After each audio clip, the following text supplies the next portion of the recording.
Muy buenas noches, señoras, caballeros, bienvenidos al Gato al Agua. Seguro que usted ha visto alguna vez la imagen de una explosión.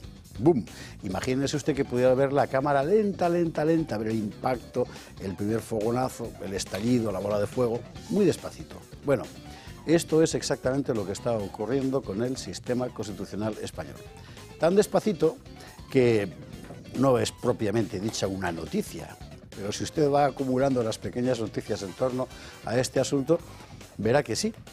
Tan despacito que las portadas están unos con Jenny Hermoso y el Pico de Rubiales y los otros con las historias de Ábalos y demás, que evidentemente son mucho más graves. Pero esto otro quizá es lo más grave de todo. ¿Sabe usted por qué? Porque es irreversible, o al menos muy difícilmente reversible. Vamos a ver, en este momento estamos en una situación en la que entre el Tribunal Supremo y el Tribunal Constitucional hay prácticamente una guerra abierta. La guerra abierta porque el Tribunal Constitucional, a iniciativa, no sabemos bien si de Cándido Conde Pumpido, de Pedro Sánchez Pumpido o de todos juntos, ¿verdad?, se ha ido convirtiendo progresivamente en una especie de instancia jurisdiccional superior, cosa que no tiene que ser, pero va a empezar a serlo por razones exclusivamente políticas. Ahora mismo hemos visto que ese Tribunal Constitucional, que se ha exonerado de delito, torciendo el brazo de la justicia a los responsables políticos de los ERES, va a haber una amnistía para los golpistas del separatismo catalán, que el presidente del Constitucional, que en su día había sido apartado de este asunto, ha entrado a codazos para volver a entrar él ahora a ver el recurso del PP al respecto, mientras apartaban a otro magistrado, Macías, porque había hecho unas declaraciones contrarias a la amnistía, al mismo tiempo que hay recursos pendientes del Tribunal de Cuentas, en el Tribunal de Justicia Europeo, una cuestión de inconstitucionalidad del Tribunal Supremo, etcétera, etcétera, etcétera. Y hace, ¿qué?, 4 o 5 días el Supremo dejaba caer que los magistrados del Tribunal Constitucional también podían ser juzgados. No llegó a decir la palabra prevaricación, pero todo el mundo lo entendió. El asunto es extremadamente grave porque significa que un Tribunal Constitucional convertido en instancia político-judicial suprema funde el sistema y funde la Constitución. Esto, perdóneme usted la petulancia, no es algo que se ignorara. Quiero decir, la polémica sobre el guardián de la Constitución es de los años 20, si no me equivoco, entre Kelsen y Carl Schmitt. Tanto Juvenel como Oeschot hablaban de la transformación de la nomocracia, o sea, el gobierno conforme a leyes, en telocracia, o sea, gobierno conforme a finalidades por encima de la ley. Algunos hablan hoy en España de golpe de Estado. ¿Qué va? Es mucho más complicado y mucho peor. Un golpe de Estado es una legalidad vigente y alguien que se levanta contra esa legalidad vigente y la anula o no. Esto es distinto, porque es el propio sistema legal vigente el que está autodestruyéndose. Quiero subrayar esto porque si mañana, por lo que sea, Telefónica e Indra se portan bien y Pedro Sánchez pierde unas elecciones y llega a otro gobierno, imagínese usted que fijo sueña, 155 diputados del PP y la abstención de Vox, por ejemplo, no le va a bastar con gobernar, va a tener enfrente un Tribunal Constitucional que se ha convertido a sí mismo en instancia máxima de decisión y que ha sido nombrado por alguien que lo que pretendía era destrozar el sistema.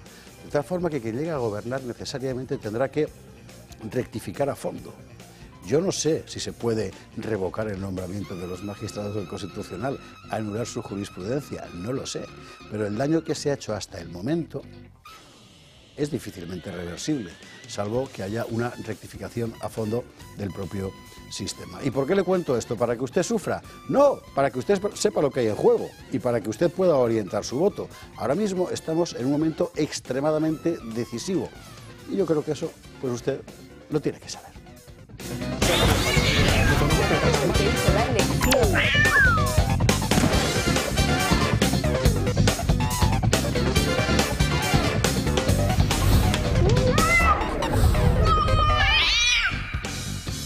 21:49, 20:49 en las Islas Canarias. Nosotros vamos a empezar a repasar. Ya quisiera tener hoy un programa de 4 horas para contar, bueno, ya no se preocupe que no va a ser así, pero para contar todo lo que pasó el fin de semana. En fin, titulares. Bueno, hay que hablar del fiscal general, claro, vamos a ver, o sea, es que es evidente que estaba obstruyendo una investigación judicial. Es que hasta el propio diario El País lo consigna tal cual. No se puede entender de otro modo. Lo del fiscal general del Estado es absolutamente intolerable. Y sin embargo, España lo tolera, ya ve usted. Iremos a lo último, más bien penúltimo del caso Ábalos, porque al margen de las historias con Jessica y tal, que siempre son divertidas, pero bueno, aquí hay un asunto que aparece permanentemente en todos los aspectos de la trama de corrupción en torno al gobierno, que es la participación, la connivencia o al menos la abstención del Ministerio de Hacienda. Y esto es muy importante, la mayor parte de las cosas que están saliendo no podrían haberse hecho sin que alguien en Hacienda hiciera por lo menos la vista gorda. Sí, esa misma agencia que a usted le machaca en la panadería porque se ha dejado 150 euros sin declarar un trimestre, esa misma Hacienda, alguien tendría que dar una explicación. Pasaremos por el acto de este fin de semana de Patriots, que nosotros llamaremos patriotas, sencillamente porque, ¿qué quiere usted que le diga? Lo del inglés, pues está bien, Pato Remolinos, pero bueno, que ha planteado una cuestión fundamental, y es si es posible hacer una Europa de las naciones, ahora mismo. Es una cuestión básica, sobre todo viendo la deriva reciente de la Unión Europea hacia políticas enormemente contestadas también en todas las naciones europeas. Bueno, contaremos lo que ha pasado ahí y alguna otra cosa más. Pasaremos, por supuesto, por el asunto de los aranceles que están presentando la prensa mainstream como si esto fuera la guerra de Cuba. Vamos a ver, o sea, no. Los aranceles son un instrumento de política económica de toda la vida de Dios. En España hemos padecido durante decenios el arancel catalán, el arancel Cambó concretamente. No es una guerra, es póker, es una negociación. Y en eso es en lo que está Trump. Y a ver qué contesta el otro. ¿Es bueno, es malo? Bueno, eso es lo que vamos a evaluar esta noche aquí. Pero que le quede a usted claro que nadie va a ir a una guerra por un arancel. Y no queremos dejar de contar, ya que usted no se lo va a contar nadie más, el escándalo formidable de la agencia USAID de los Estados Unidos, que según van apareciendo papeles, por cierto que un juez federal le ha dicho a Elon Musk que se acabó, que no le va a dar ningún dato más, es increíble, o sea, estamos viendo miles de millones de dólares destinados fundamentalmente a propaganda y muy particularmente a controlar la prensa mundial. Hemos visto Reuters, hemos visto la BBC, hemos visto la AFP, hemos visto redes de prensa en Hispanoamérica, hemos visto la red Soros, que financia numerosos medios en Europa, en España también, todos pendientes, por cierto, de las investigaciones que en este momento están llevando a cabo varias personas, muy particularmente en x.com, sobre ¿qué medios españoles se beneficiaban de estas ayudas? Pues esto hay que contarlo, es alucinante.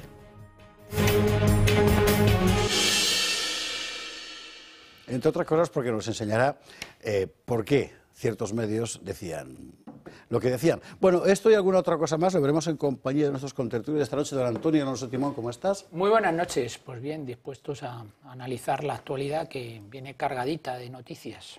Ni un solo comentario de fútbol hoy, ¿eh? Porque el otro día se enfadó un espectador porque decía que éramos muy antimadridistas. Pues no será por Julio Ariza, por Jesús Trillo, ¿eh? Pero en fin, bueno. Sí, yo creo que mucho. Como Antonio es el que no es del gremio, pues nada. Hoy puede hablar de todo menos de fútbol. No vamos a martirizar más a nuestros oyentes con otro frente abierto, que ya tenemos bastantes frentes abiertos en el campo político, en la escena política. Exactamente. Antonio, buenas noches. Don Enrique Calvet, ¿cómo estás? Muy buenas noches a todas y todos. Y todas. Aquí, delante y detrás de la pantalla, como siempre digo, gracias por la paciencia. Y bueno, como habrá tiempo de entrar en detalles, como por ejemplo el mal uso de la palabra patriotas y estas cosas, aquí solo diré que la buena noticia es que por fin España, 27 años después, se ha clasificado para el Mundial de Rugby. Es verdad, brillantemente. Dejen el fútbol para la turbamulta. El rugby en España es el futuro. Yo jugué al rugby 3 meses, tengo que decirte. Luego ya me fui a la mili, pero... Bueno, quiero decir, sacaron de un buen placaje. No. Era demasiado pequeño de todas formas yo para eso. Yo he jugado varios años. Es verdad, Enrique Calvet es jugador deportes de contacto, así que mucho cuidado con él.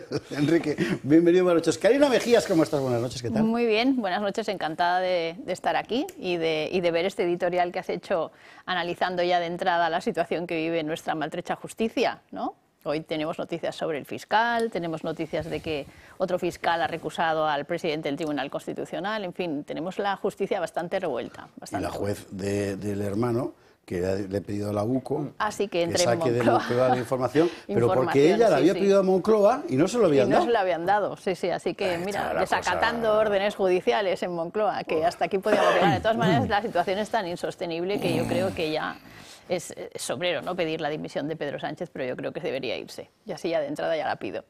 Pues venga, total, por pedir que no quede. Karina, bienvenida, buenas noches. Don Jesús Trillo Figueroa, otro que tampoco hablará de fútbol esta noche. No, yo a pesar del ambiente antimadridista que se respira aquí, me callo, soy disciplinado, he venido, no sé si director o del programa o qué eres, en definitiva. Pues no lo sé, porque cada vez me pone cada día apelativos más innobles.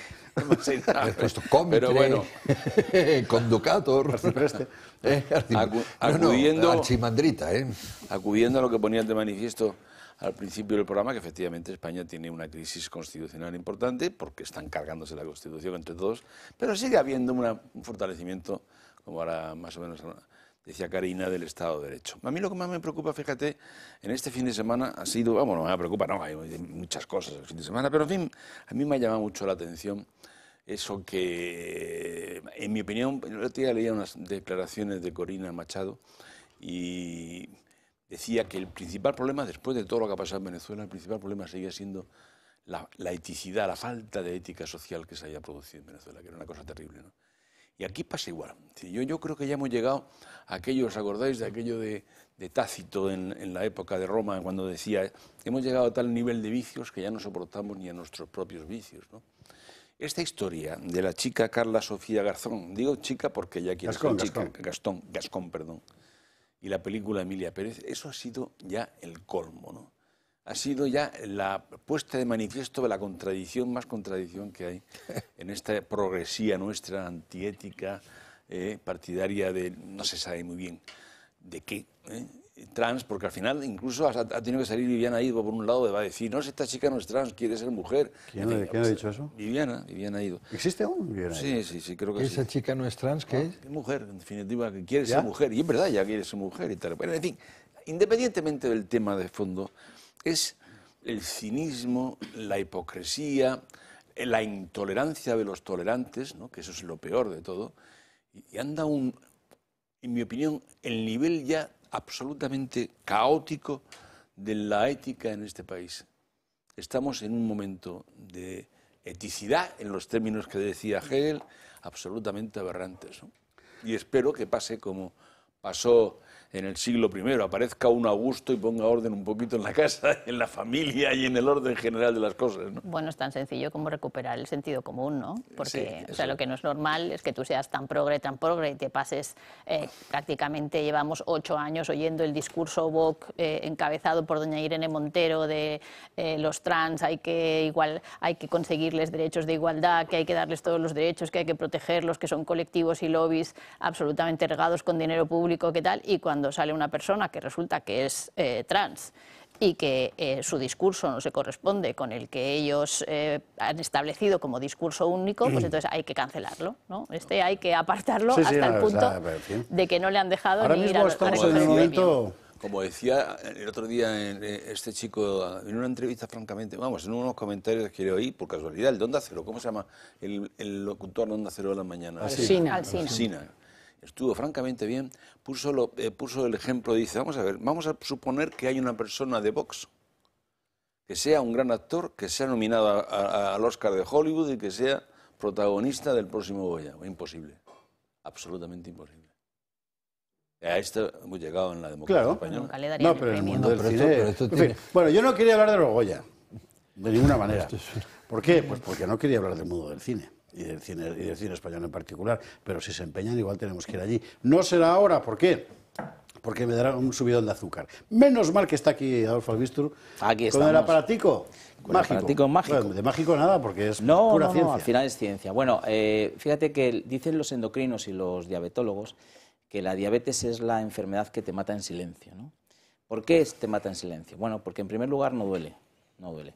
Es algo, tú tienes el azúcar en unos determinados niveles que no son los adecuados, tiene que estar entre 70 y 120, y tú lo tienes en 200 continuamente. Entonces tú pasas con esos 200, puedes estar días, meses, años, y no saberlo. ¿Qué ocurre? Pues que esa subida de azúcar que tú tienes va a empezar a dañarte. Tus arterias se van a calcificar, tu sistema circulatorio, tu riñón, tu vista, tu corazón, tu sistema nervioso, es decir, todo lo va a ir dañando. Entonces, lo primero, lo más importante es saber que lo tenemos, saber qué niveles tenemos para poder controlarlo. Entonces, cuando tú te haces una analítica y de repente ven que el azúcar está más alta de lo normal, te dicen, bueno, vamos a poner un tratamiento. Y una de las cosas que necesita el médico es saber qué glucosa vas teniendo día a día, para él poder tomar la decisión del tratamiento, Y entonces la dieta, empieza el etcétera. calvario. Y entonces empieza el calvario para muchísima Con las gente. agujicas de taca-taca, Con las taca-taca, todos los días. agujas, los pinchazos, el tal, en los dedos. Fíjate, el otro día estaba con un cirujano y me dijo, yo soy diabético, pero esto me viene genial porque yo no me puedo estar pinchando. Uno, pierdo la sensibilidad y dos, Claro. me puedo infectar. Me puedo infectar. Entonces, bueno, ante todo esto, ¿qué ha surgido? Pues surge un inventazo, para mí yo creo que es de lo más importante que se ha sacado en los últimos tiempos para aquellas personas que tenéis el tema de teneros que medir la glucosa. Muchas veces también es conveniente medirte la glucosa, pues porque a lo mejor es prediabético, quieres saberlo, ¿no? Igual que te mides la tensión. Bueno, la glucosa hay que medírsela como mínimo 6 veces al día. Media antes de comer, media después, media antes de cenar, de desayunar, etc. Entonces, 6 pinchazos al día, pues imagínate lo que es eso. Sin embargo, con este glucómetro, simplemente colocando el dedo, él va a hacer a través de cromatografía, es decir, a través de la uña, va a medir por colores, vas a ver la glucosa que tú tienes. Va a transmitirlo a un teléfono móvil, como podéis ver en pantalla. Ahí vas a ver perfectamente la que tienes. Vas a tener gráficos, a qué hora has ido, cuándo te sube. Imagínate que yo ahora me voy a hacer deporte y me mido y tengo 70, pues evidentemente me va a dar una bajada de azúcar. Y a veces no sé si es bajada de azúcar o bajada de tensión. Con lo cual, tener controlada la glucosa es buenísimo para cualquier persona, pero sobre todo aquellos que ya tenéis diabetes tipo 2, pues es mucho más. Así que os invito realmente a que tengamos este glucómetro, que nos midamos el azúcar. Si tienes que meterla muchas veces porque no te va a doler, Claro. en diferentes lugares porque no es engorroso estar sacando la aguja, pero que tengamos bien controlada la glucosa, porque si la tenemos controlada, no os preocupéis que no va a haber ningún problema. El problema está si no la tenemos controlada. Aquí lo tenemos. ¿Vas a poder sacar el dedo? Sí. Ah, muy bien, eso era lo fundamental. O sea, que lo Pues ya usted, cualquier persona que haya convivido con o que esté pasando por el asunto este de tener que tomarse el azúcar todas las mañanas y a veces varias veces al día, sabe perfectamente lo que es. Esto te cambia la vida, que te lo puedes llevar a cualquier lado, no tienes que andar esperando a pincharte, Claro. es una cosa fantástica.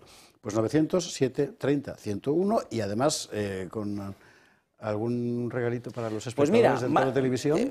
Nosotros si llamáis del Toro siempre va a haber algún regalo porque sois del Toro, pero fundamentalmente lo que vais a tener es la rapidez en que lo tengáis antes que nadie, ¿de acuerdo? Porque sí es verdad que hay muchísima petición, porque ha sido, claro, es una novedad mundial, además no lo vais a encontrar en ningún lugar. Si veis alguno en internet no lo compréis porque no es cierto, no mide la glucosa, mide el oxímetro, el oxígeno en sangre, y vais a ser los primeros, así que 900, 730, 101. Y con llamar una vez es suficiente. Sí, por favor. Por favor, solo una vez. Una vez basta. El número queda ahí, le devuelve una llamada y usted lo pregunta absolutamente todo. Adolfo, gracias mil. Gracias, Esparza. A ver, ¿me deja ver cómo pesa? ¿Cuánto pesa esto? No tiene peso ninguno. Bueno, es como saca puntas. Sí. Bueno, usted ahora nos vemos. Yo voy a estar mirando esto, ¿vale? Enseguida volvemos.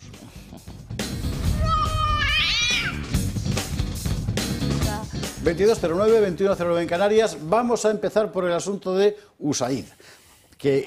Porque no lo está contando nadie más en televisión. Y es muy importante todo eso. ¿Por qué es muy importante? Porque el Estado de Norteamérica derrochara...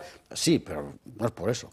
Porque lo que se está descubriendo es que la Casa Blanca, o lo que sea eso de USAID, porque en fin, estaba financiando al mundo progre de todo el planeta, de todo, y muchos medios de comunicación untados. Esto es importante porque normalmente la gente adscrita a eso que se llama derecha social, vagamente, ¿verdad?, tiene la impresión de que estás contra el mundo, que el mundo lleva una corriente y tú estás enfrente. No, el mundo no lleva una corriente y tú estás enfrente. Hay gente que está financiando eso, para que por todas partes se oiga hegemónicamente una voz. Y esa voz no es hegemónica porque tenga razón. Esa voz es hegemónica porque hay un pastizal formidable detrás. Y mire usted por dónde, lo que hemos descubierto es que buena parte de ese pastizal provenía de los Estados Unidos, que es exactamente lo que ahora está abriendo Donald Trump, cosa que no hizo en su primer mandato y que nos está dejando muy sorprendidos. Algunos ejemplos, los penúltimos, Yago Soler. Sigue la cruzada del presidente estadounidense Donald Trump y Elon Musk contra la Agencia de Ayuda Internacional. El último debate gira en torno a la financiación de medios de comunicación. Uno de ellos sería político, señalado directamente por Trump como de izquierdas. Este medio, al igual que otros citados, niegan ninguna ayuda gubernamental. Media outlets, including Politico, who I know has a seat in this room. Posteriormente, la portavoz de la Casa Blanca anunciaba la retirada de la suscripción por valor de 8 millones de euros, algo que, según Axios, se amplía a todos los medios.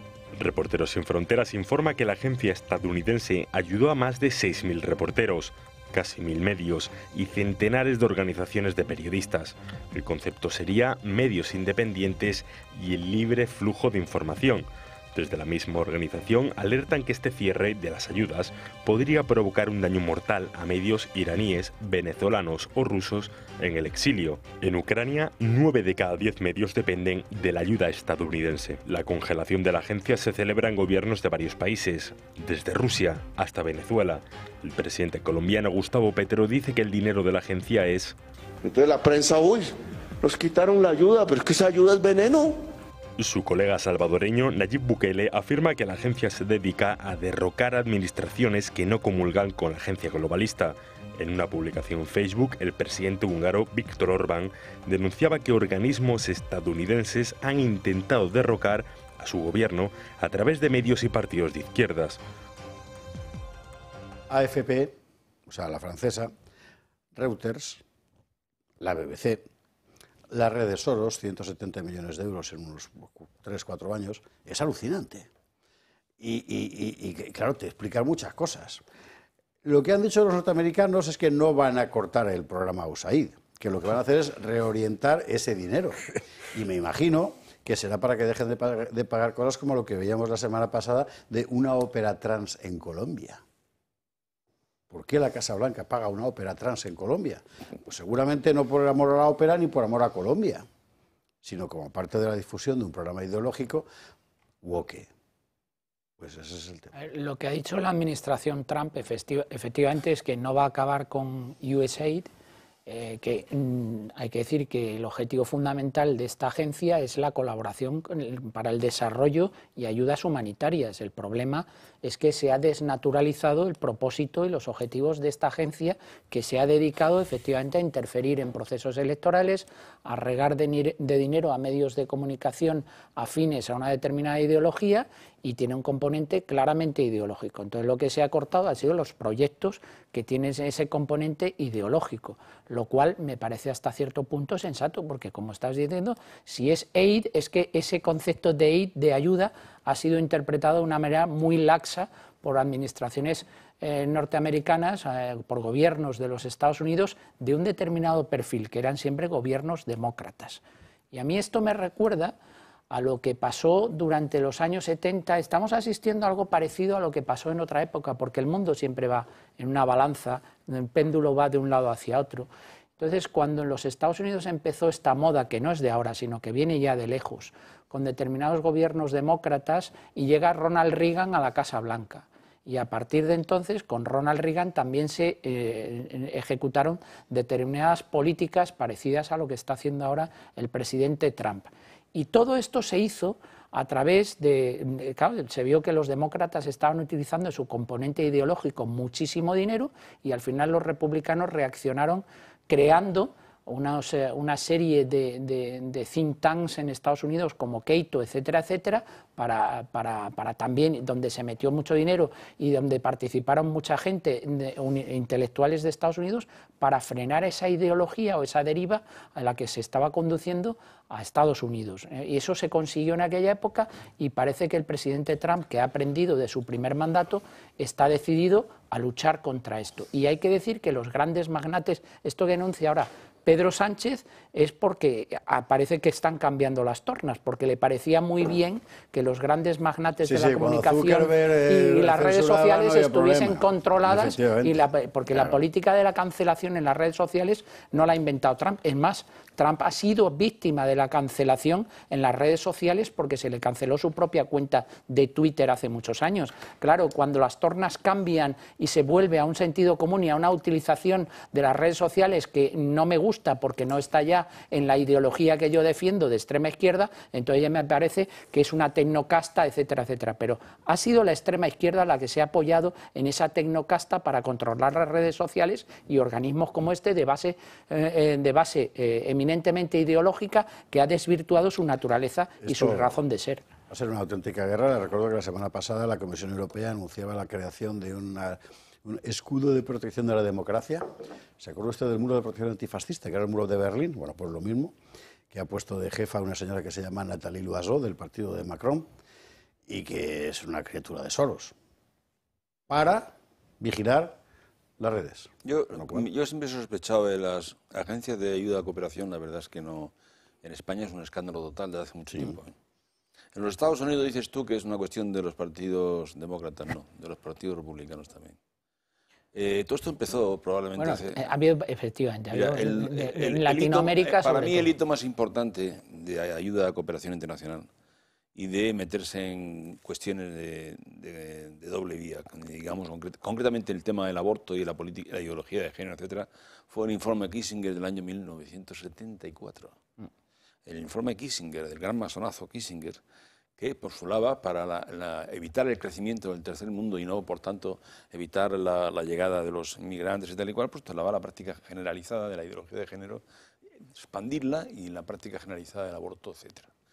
Ese informe, que se llama, es conocido como el NSSM 200, y que puede verse, porque está publicado ya por todos lados, que se declaró, estaba en secreto, se declaró pasado el tiempo, de acuerdo con la ley americana, en secreto, pues, en fin, estamos hablando, el USAID, por lo que yo he leído, eran 44.000 millones de dólares, es decir, que la cosa... Y varias agencias conectadas, y el otro día contábamos, por ejemplo, en la financiación de los laboratorios biológicos norteamericanos en Wuhan, aparecen simultáneamente la USAID pagando esos laboratorios, que mucha gente está diciendo los comunistas chinos nos han mandado un virus, que no. Los comunistas chinos y los capitalistas americanos trabajando juntos en el mismo sitio. Vale. Y con el Instituto de Salud también, ¿no? La USAID la crea Kennedy. Y bueno, me imagino que tendría su función política y tal.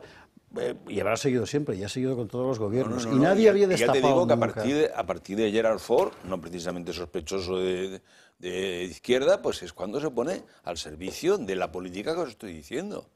Antes le había creado el presidente Kennedy. Sobre todo en Hispanoamérica, pero yo lo que decía, sobre todo en Hispanoamérica, para determinadas operaciones contra gobiernos de determinada ideología en Hispanoamérica izquierdista, ¿no?, por parte de los republicanos. Pero lo que está diciendo es que todo este entramado ideológico que crean fundamentalmente los demócratas con carácter general, no particularmente para USAID, porque efectivamente también los republicanos han utilizado la agencia para este tipo de interferencias políticas, pero a mí me recuerda mucho esto a la época de Reagan, o sea, la reacción que tiene Estados Unidos frente a esto. Es que, mira, perdona que cite a Fraga, decía exactamente que los Estados Unidos estaban gobernados por la izquierda demócrata hasta que llegó Reagan, inclusive Eisenhower, Nixon, Gerald Ford, etcétera. Así que era exactamente lo mismo.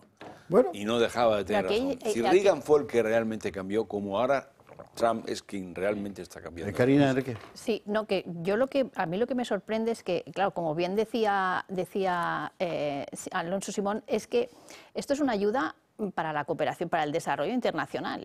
Entonces, es una agencia para determinada ayuda humanitaria, para financiar proyectos de ayuda humanitaria. Y de hecho financia algunos, efectivamente. Claro, pues esa es la tapadera, ¿no? La tapadera, porque en realidad lo que hacen es decir, bueno, nosotros tenemos, me parece que son 10.000 funcionarios trabajando para proyectos de ayuda humanitaria, mientras que hay un montón de dinero que se desvía para controlar el discurso y para imponer el discurso. Pero a mí lo que me sorprende es la ausencia de control de los fondos.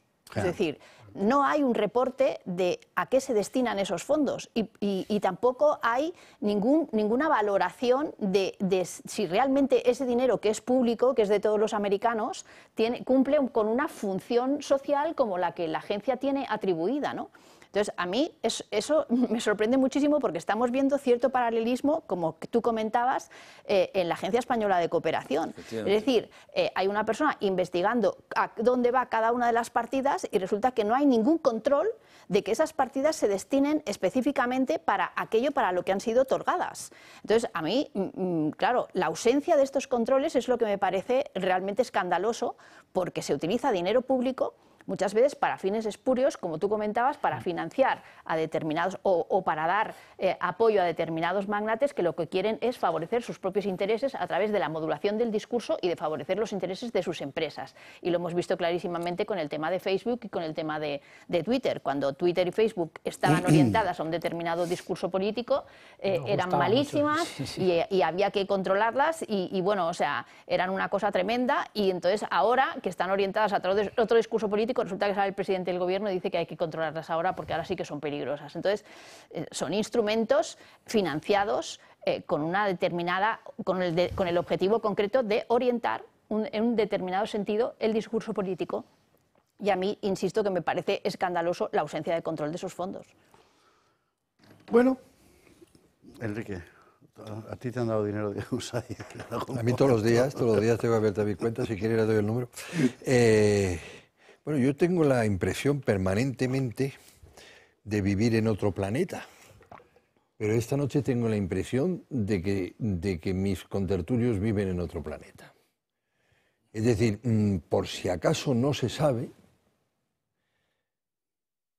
pues afirmo lo siguiente y con toda convicción. USAID es un instrumento de la política y sobre todo de la política exterior norteamericana, y punto.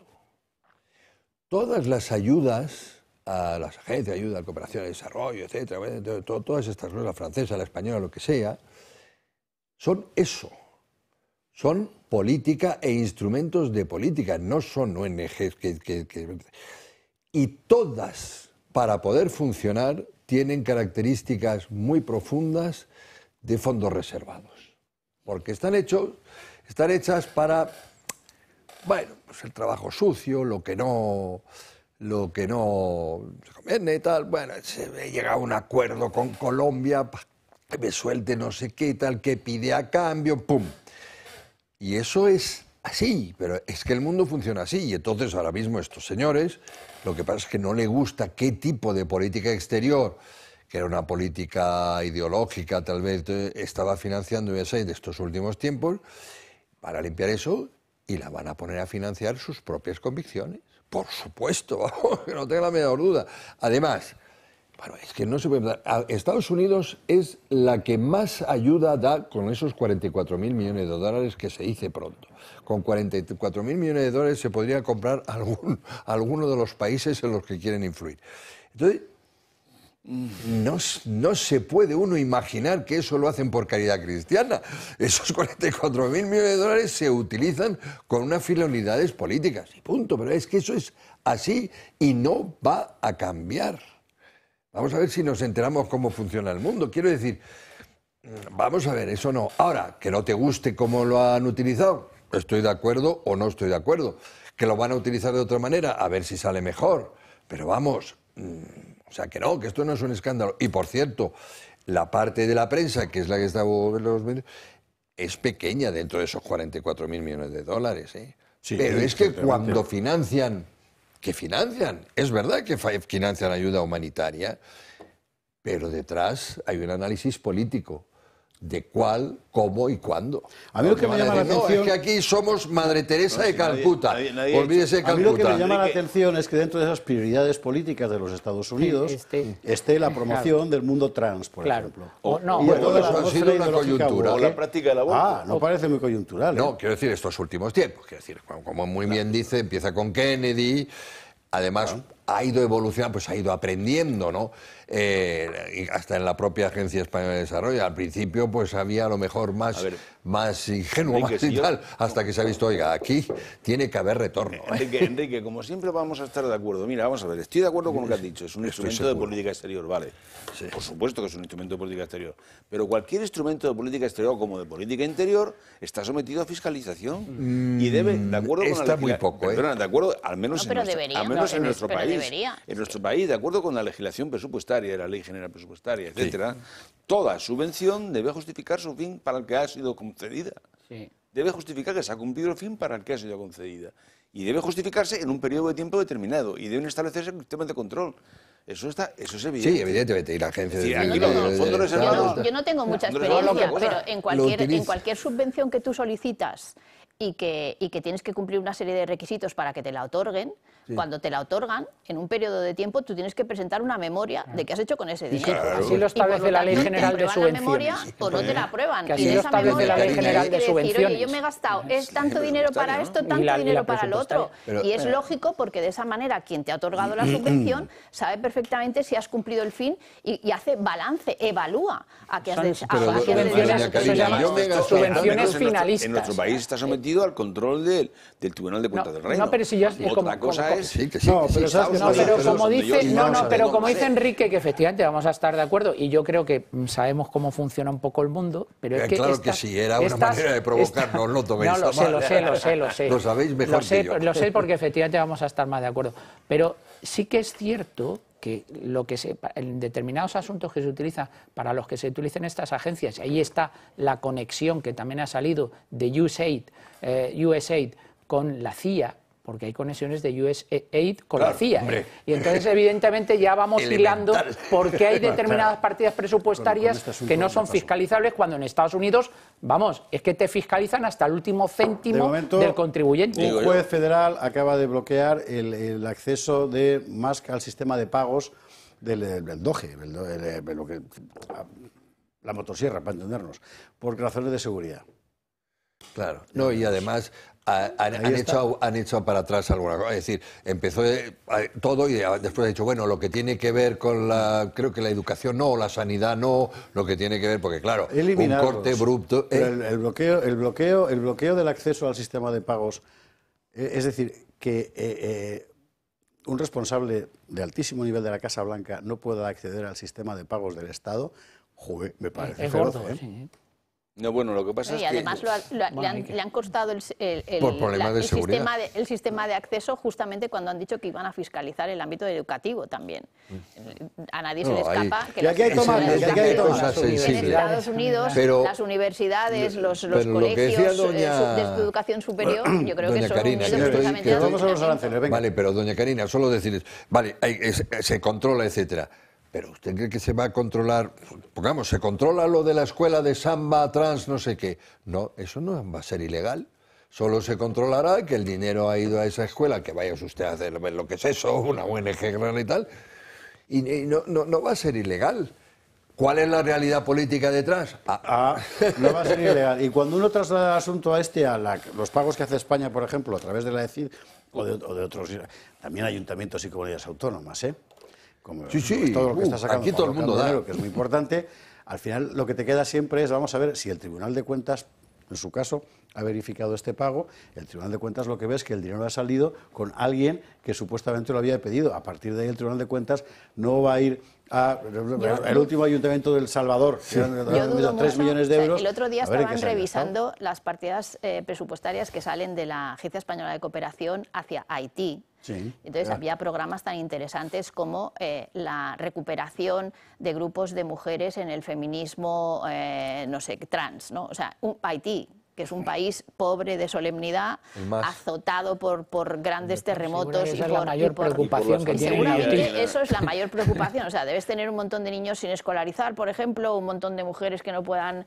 comer, o no sé, o sea, se me ocurren proyectos mucho más brillantes, pero es que había dos o tres partidas presupuestarias que eran de este tenor, ¿no? Del adoctrinamiento en la política, en el discurso woke, para ver si... Y claro, te sorprende porque dices, bueno, ¿y esto quién lo controla? Aranceles. Vamos a los aranceles. Que os vais a quedar sin tiempo para hablar del fiscal. ¿Qué es lo que pretendéis? Lo sé, porque estamos todos hasta el gorro. A mí me encantaría hablar del tema. Lo de los aranceles. Esto es una parte, seguiremos informando, porque como están saliendo permanentemente, y ya le digo, cuando sepamos qué medios españoles han estado financiados a manta de Dios por todo este entramado, se lo contaremos, cuando lo sepamos.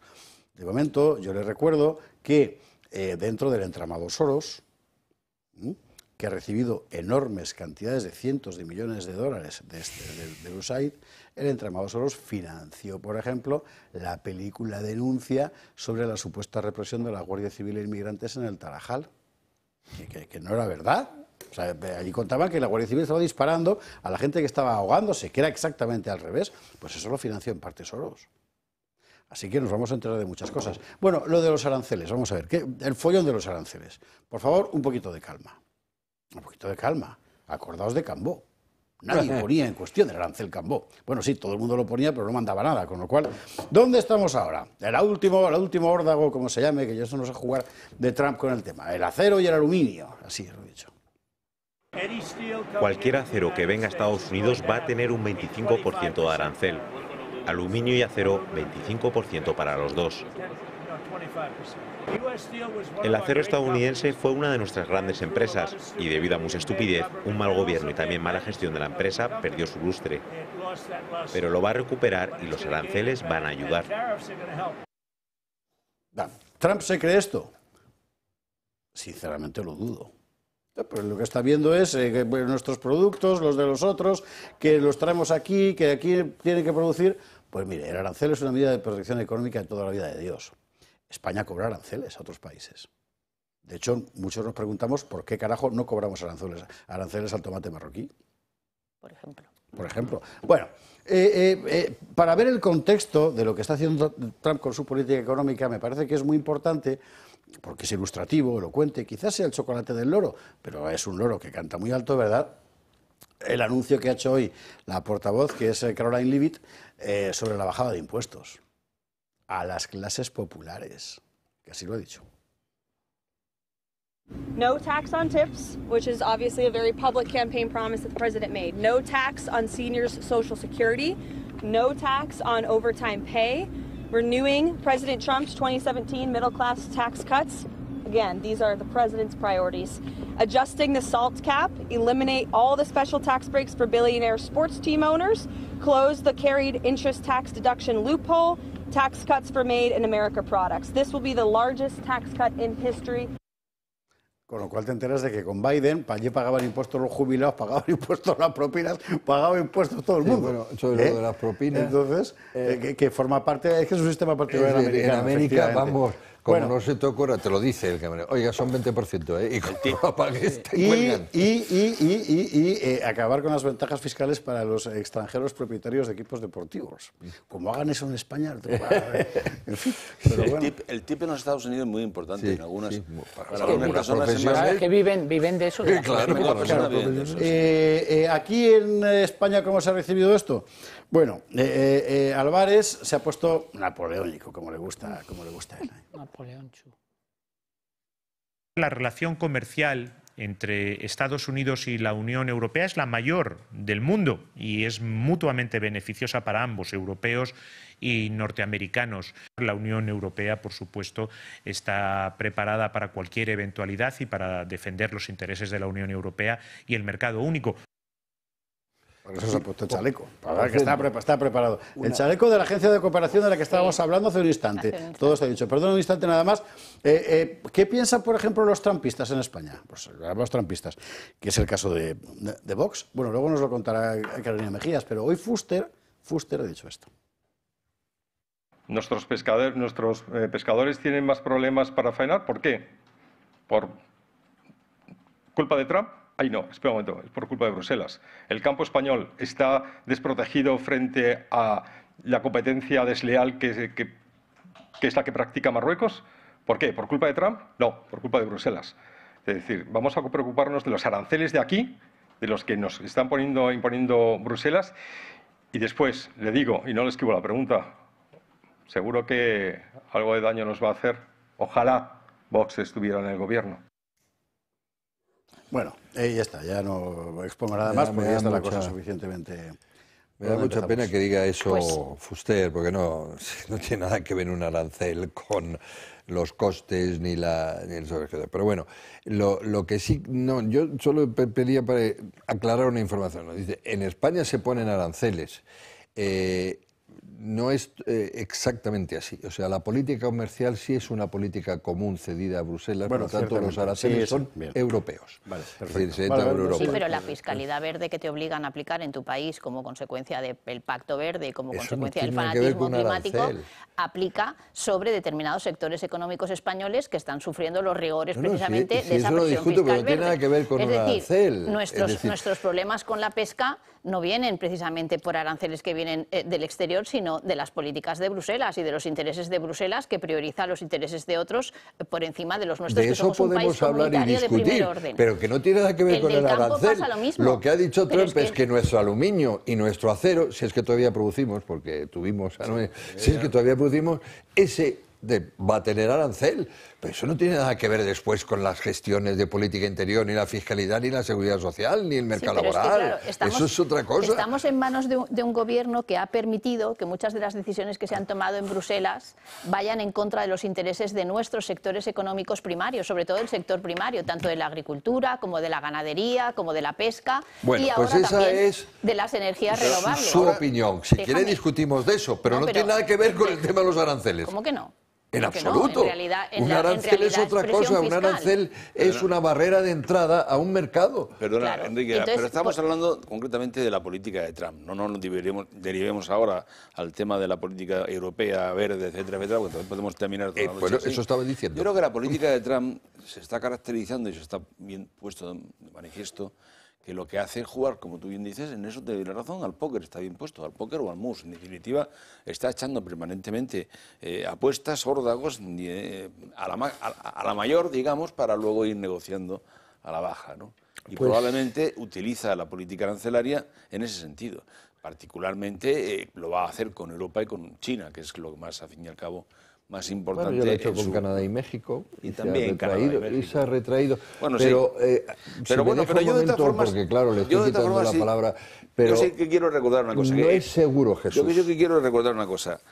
Yo soy totalmente partidario del libre cambio, es decir, que me parece que las políticas proteccionistas no llevan a ningún lado. No, es más, empobrecen. Creo recordar que si uno se repasa la historia, por ejemplo, un caso, después del crash del 29 se impuso por el presidente Roosevelt aranceles altísimos a todas las importaciones en Estados Unidos. Fue un desastre. La Gran Depresión se debe a esa, muy en particular. Pero aparte de eso, acuérdate que las políticas proteccionistas y autárquicas que empezaron a ponerse de moda en el mundo entero, la Big Enabler Policy, desembocaron en la Segunda Guerra Mundial. Eso está. Lo que te quería decir, y dejo ahora mismo porque no he hablado, pero no es seguro. Es decir, yo sí creo todavía y quiero creer que es una política de negociación. Si es así, me preocupa poco, porque en efecto se llegará a tenes con tenes, como ha hecho con México y con Canadá. Ahora, es posible que quiera hacerlo estructural, en particular con China y en particular con Europa. Que sí, de verdad, ahí no sea por negociar, sino que quiero poner esto.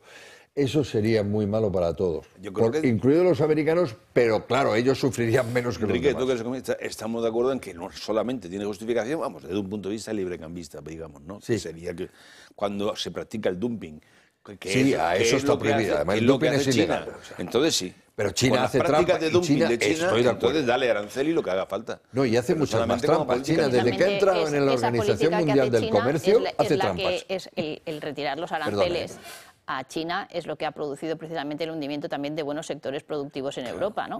Y ahora estábamos con la amenaza de que el presidente español ha dicho que se le quiten los aranceles a los coches eléctricos chinos, perjudicando notablemente la producción de coches eléctricos españoles. Siguiendo el lobby de Zapatero. Los productos chinos están todos exportados con subvención y a costes por encima de lo que se venden. Yo si me dejáis, creo que sí que hay una parte de lo que decía Karina que tiene razón en el sentido siguiente. Más que los aranceles que pone la Unión Europea, lo que se acaba de comentar ahora, los que no pone la Unión Europea, porque la Unión Europea hace determinadas políticas que están favoreciendo intereses que al final acaban perjudicando al sector primario al sector secundario de la economía europea, como estamos viendo con el tema agrícola y con el tema de los coches industriales. Es decir, la política que está llevando a cabo la Unión Europea, ya tendremos tiempo de analizar posteriormente en qué se ha convertido Europa cuando hablemos de otro de los temas que vamos a tratar esta noche, pero sí que es verdad que Europa, más que por acción, por omisión de determinadas cosas que está haciendo en sus políticas. Bueno, vamos a ver, yo lo de Trump creo que él es consciente de que es la primera economía del mundo y que puede permitirse ciertas cosas. Entonces, él, como se las puede permitir, las hace. Esta es la ley del más fuerte. Oye, mira, yo tengo capacidad de hacer esto y además tengo estos son mis poderes. Y esto es mi poder de negociación. Y evidentemente yo creo que es un poder de negociación porque a Trump le conocemos ya del primer mandato. Y en el primer mandato ya hizo cosas parecidas con los aranceles. Y luego, efectivamente, se llegó a una negociación y la sangre... Normalmente la sangre no acaba llegando al río con Trump. Trump es una persona que está acostumbrada a negociar, tiene un determinado estilo de negociación y entonces plantea órdagos constantemente, que luego posteriormente va modificando en función de los intereses, va adaptándose a la respuesta que su interlocutor le da. Y yo, por lo tanto, creo que sí es un tema de negociación. Ojalá. Pero si estamos en una negociación, España va a salir perdiendo, porque España... Trump ha priorizado los intereses de Marruecos, es que España, con el que lleva pero es que España se está poniendo ella solita, ella misma, en una posición muy complicada, porque claro, cuando te estás enfrentando, claro, si estamos diciendo que Trump tiene la capacidad de negociación, imagínate la capacidad de negociación que tiene España, que somos una hormiguita en el mundo y entonces tenemos un presidente del gobierno que se está posicionando como el líder mundial contra Trump. Claro, le pega un soplamocos Trump que no a nosotros, que el soplamocos se lo va a pegar a los españoles en las espaldas del señor presidente del gobierno. Pero es que este presidente del gobierno siempre opta por la opción, y vale la redundancia, siempre decide la opción más perjudicial para los intereses de nuestro país, pero esto ya lo sabemos. Eso, sí, aparte, si tú fueras americano y en definitiva tienes nada más y nada menos que el estrecho de Gibraltar como elemento estratégico clave del Mediterráneo, ¿de quién te vas a fiar? ¿De Marruecos o del rojo de aquí? Y cuidado con Marruecos, Enrique Calvet, está haciendo las cosas bastante bien y nos vamos a la publi. Solo decir que el proteccionismo no solo tiene aranceles, que ese es el problema. Yo espero que esté negociando las otras cosas. Por ejemplo, el proteccionismo son poner normas fitosanitarias, que es lo que se le reprocha a Bruselas, fitosanitarias que impiden que te puedan venir cosas. ¿Qué es lo que pasa? Que después Bruselas no vigila que eso se cumpla. Claro. Y eso lo reconozco. Entonces, es posible que él esté negociando esas otras cosas, porque China, donde más incumple desde que entró, que no había que haberle dejado entrar en la Organización Mundial del Comercio, no cumple con ninguna de las normas de la Organización Mundial del Comercio, no en los aranceles, sino en todo lo demás. La convertibilidad de la moneda, la apertura de sus mercados, todo eso. Y por cierto, yo también creo en el libre comercio y creo que esto es perjudicial para todo el mundo, pero bueno, vamos a ver si se acaba pronto. Ya, pero al final, ¿sabes qué pasa? Que la economía es una disciplina instrumental. Sí. Hombre, claro.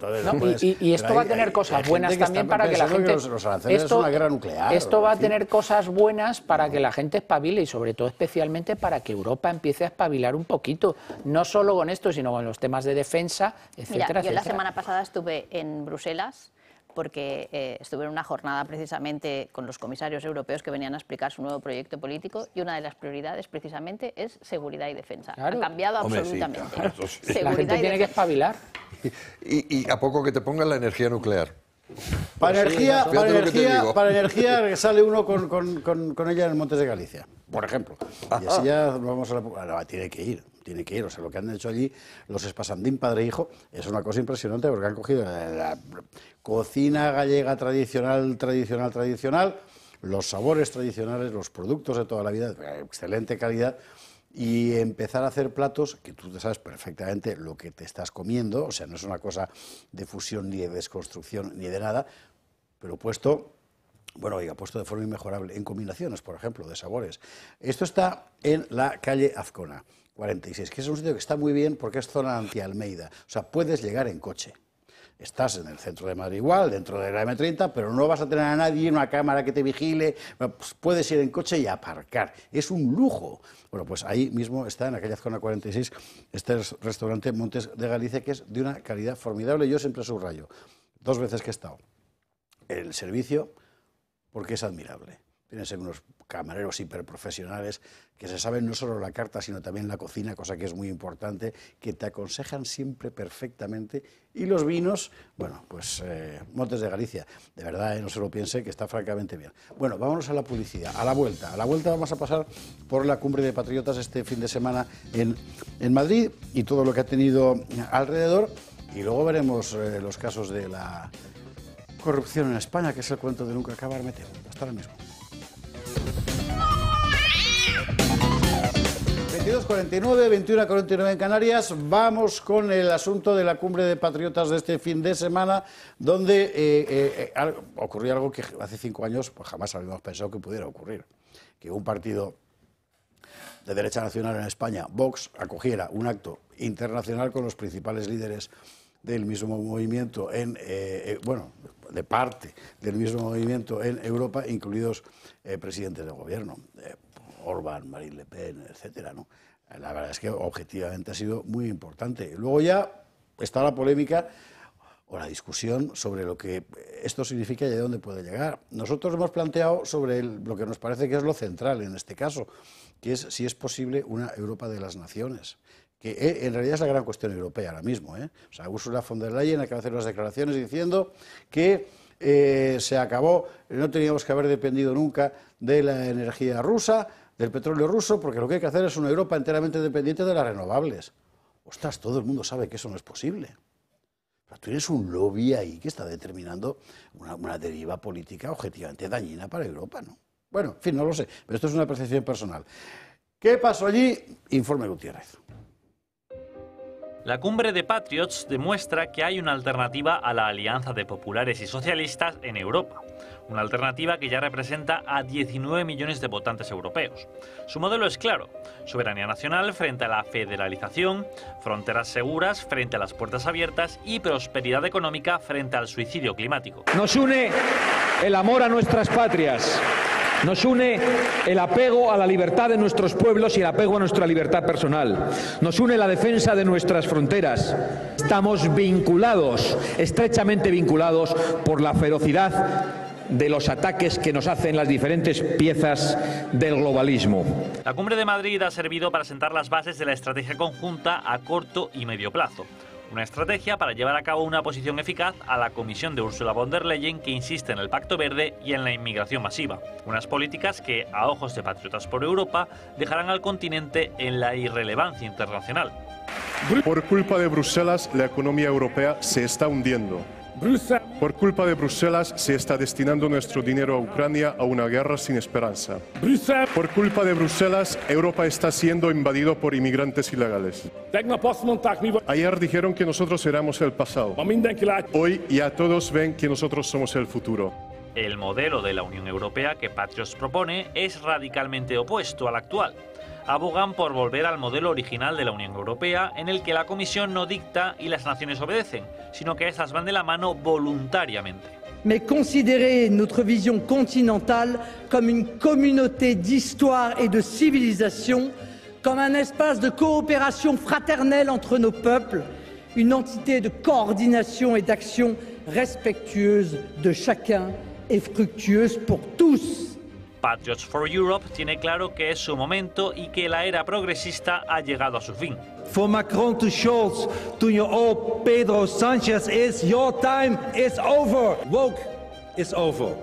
Multiculturalism and mass immigration has proven to be a total failure. They want us to expel illegal aliens and criminals from our countries. El movimiento patriótico no solo ha tejido una fuerte alianza conservadora en el viejo continente, también lo hace en América. Así se refirió Abascal a Donald Trump.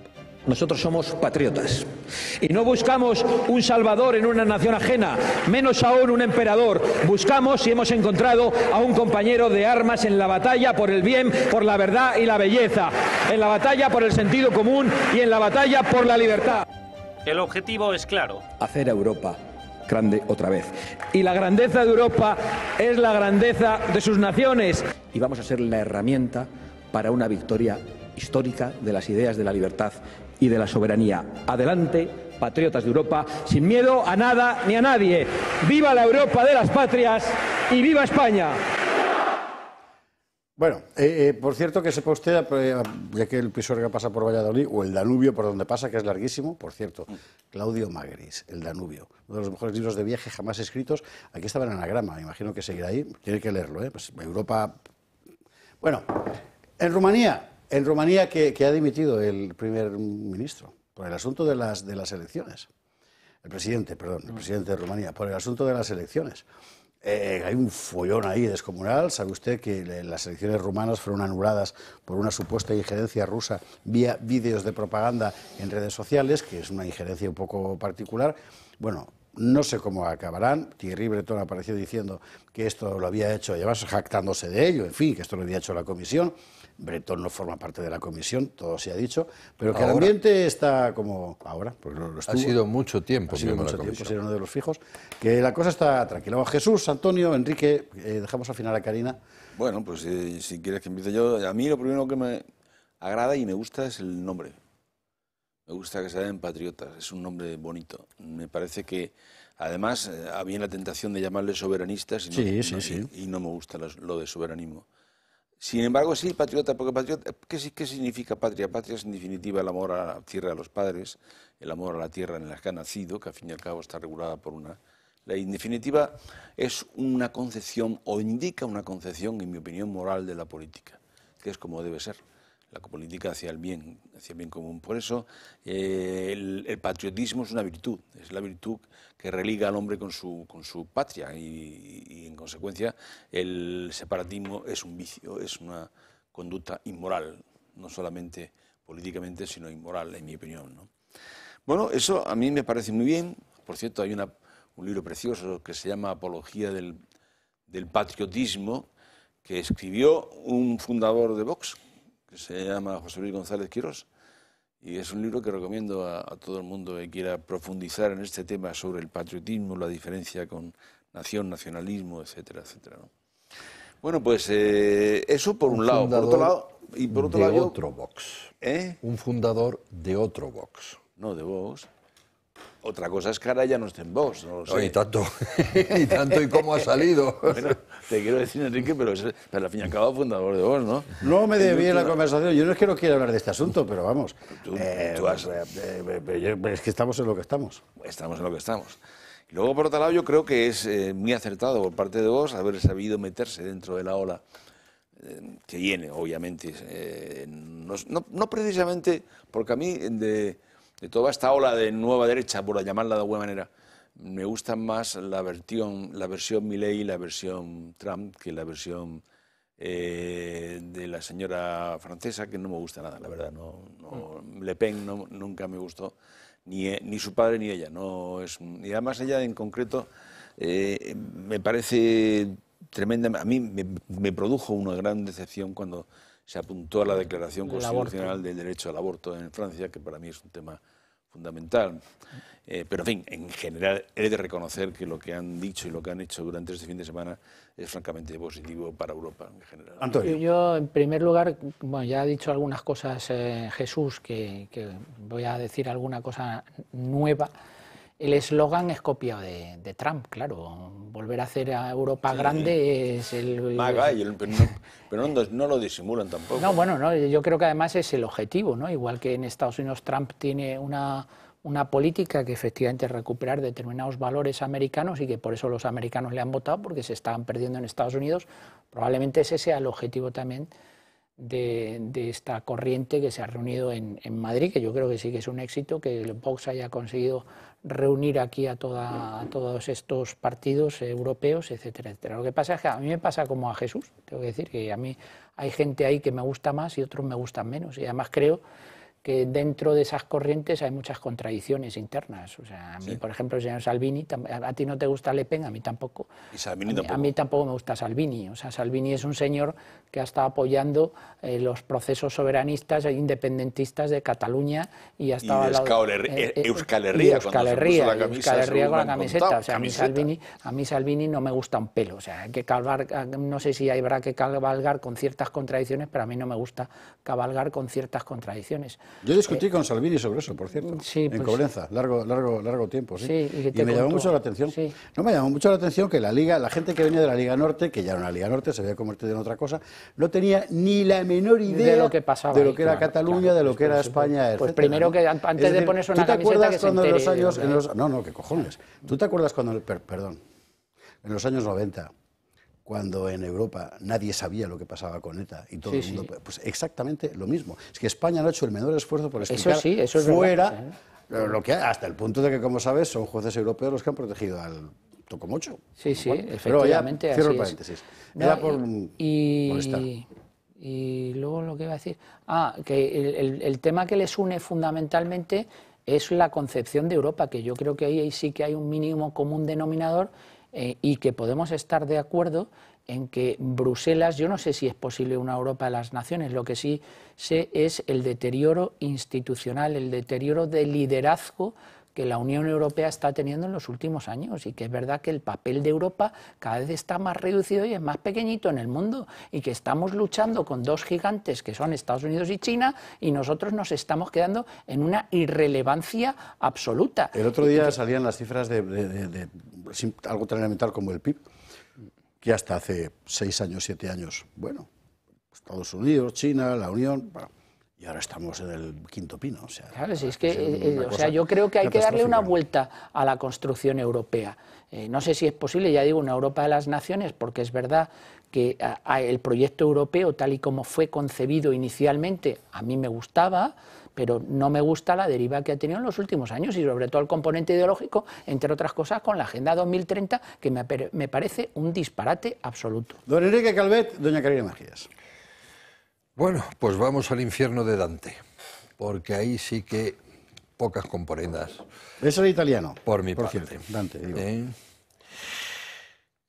No sé por dónde empezar. ¿Es posible una Europa de las Naciones? Eso es fácil contestarlo.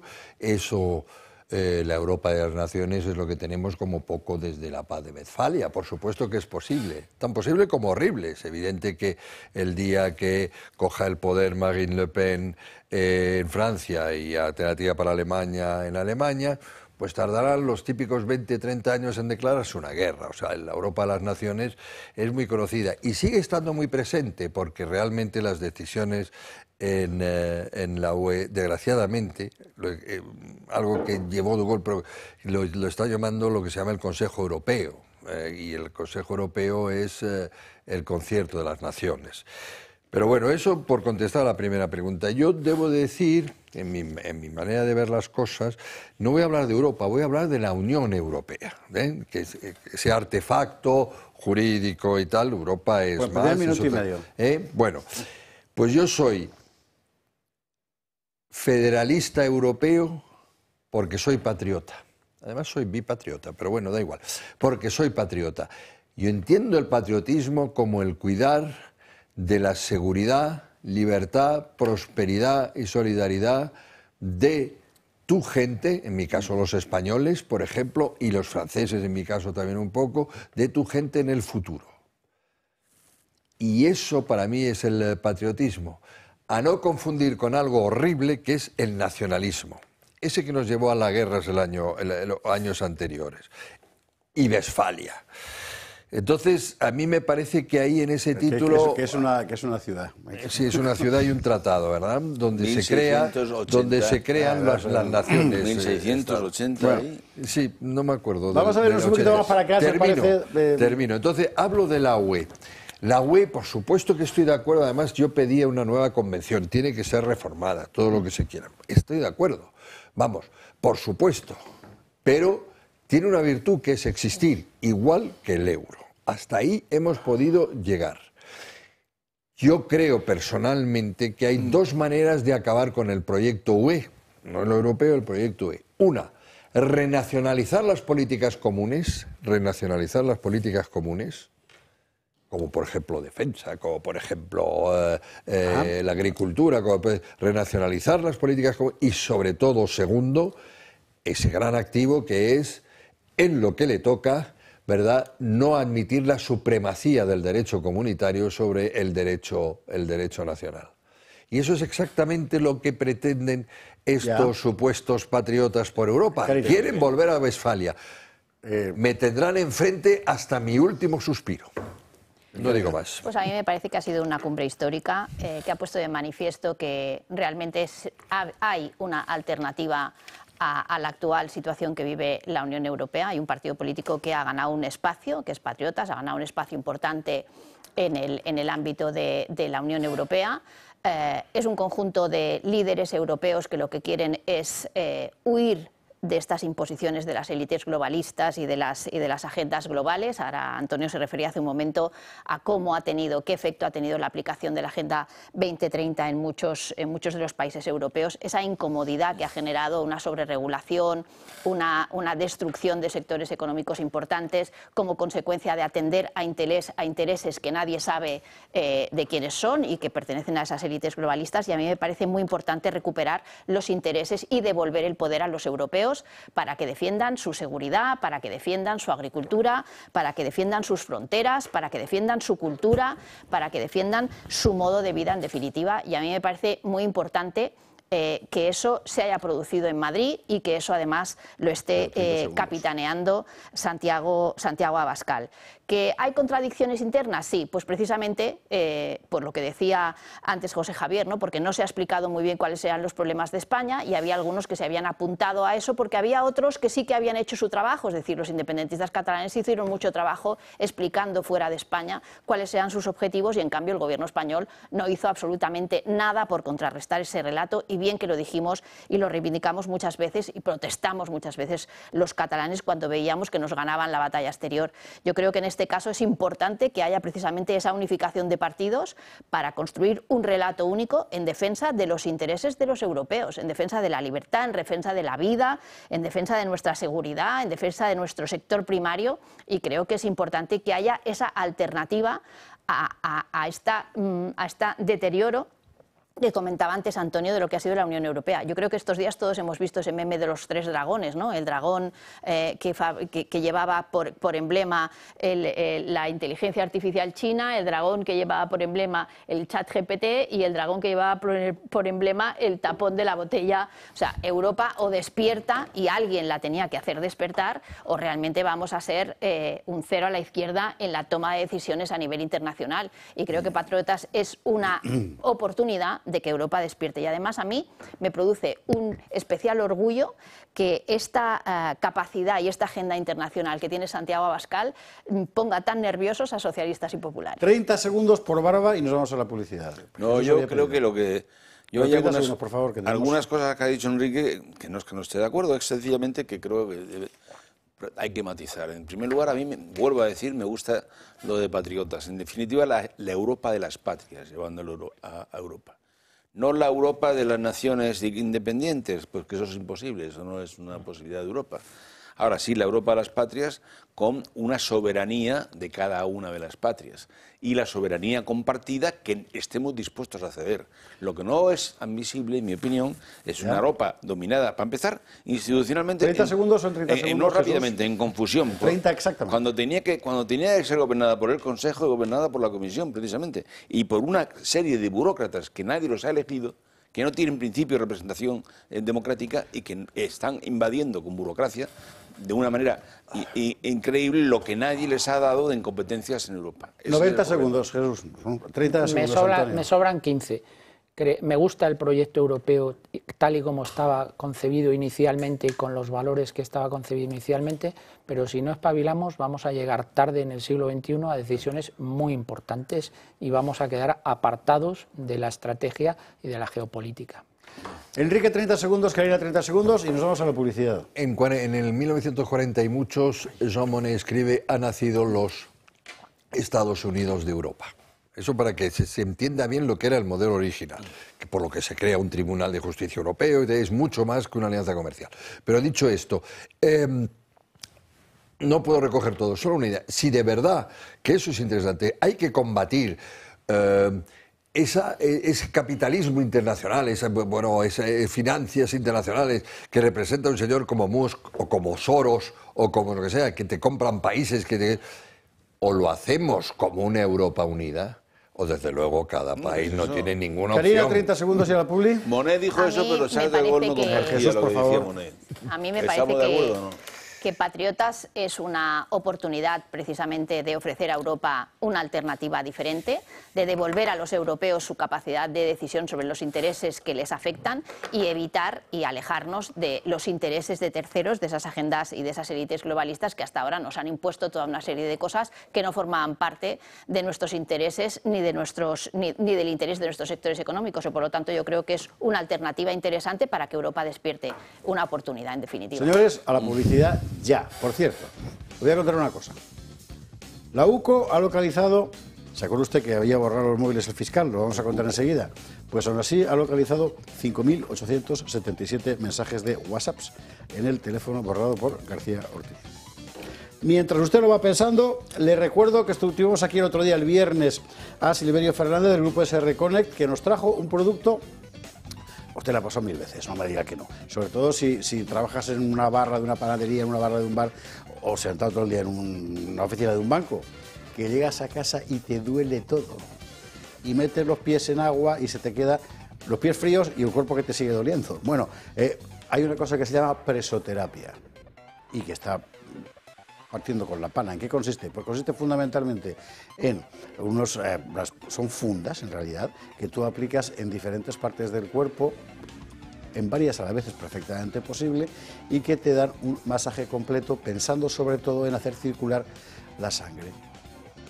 Es decir, te reactivan la circulación por entero, ya sea en las piernas, ya sea en el abdomen, ya sea en los brazos. Está francamente bien pensado porque además va conectado a un aparato que se ve todo.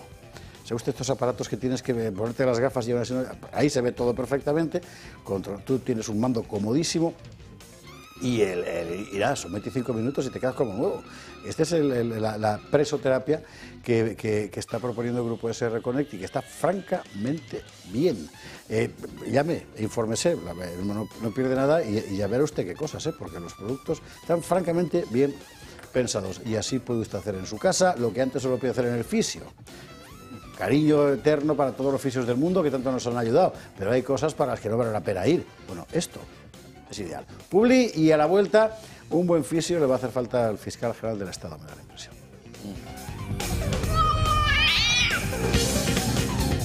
23:16, 22:16 en Canarias. Vamos con el asunto del fiscal, que como hemos repetido aquí 1000 veces, es seguramente lo más grave que está pasando en España. O sea, que el fiscal general del Estado esté manifiestamente obstruyendo una investigación judicial sobre sí mismo, es que es algo que no hay por dónde cogerlo. Novedades de hoy, menos esta última que le acabo de contar del número de WhatsApps, que ahora ampliaré, descodificados. Esta.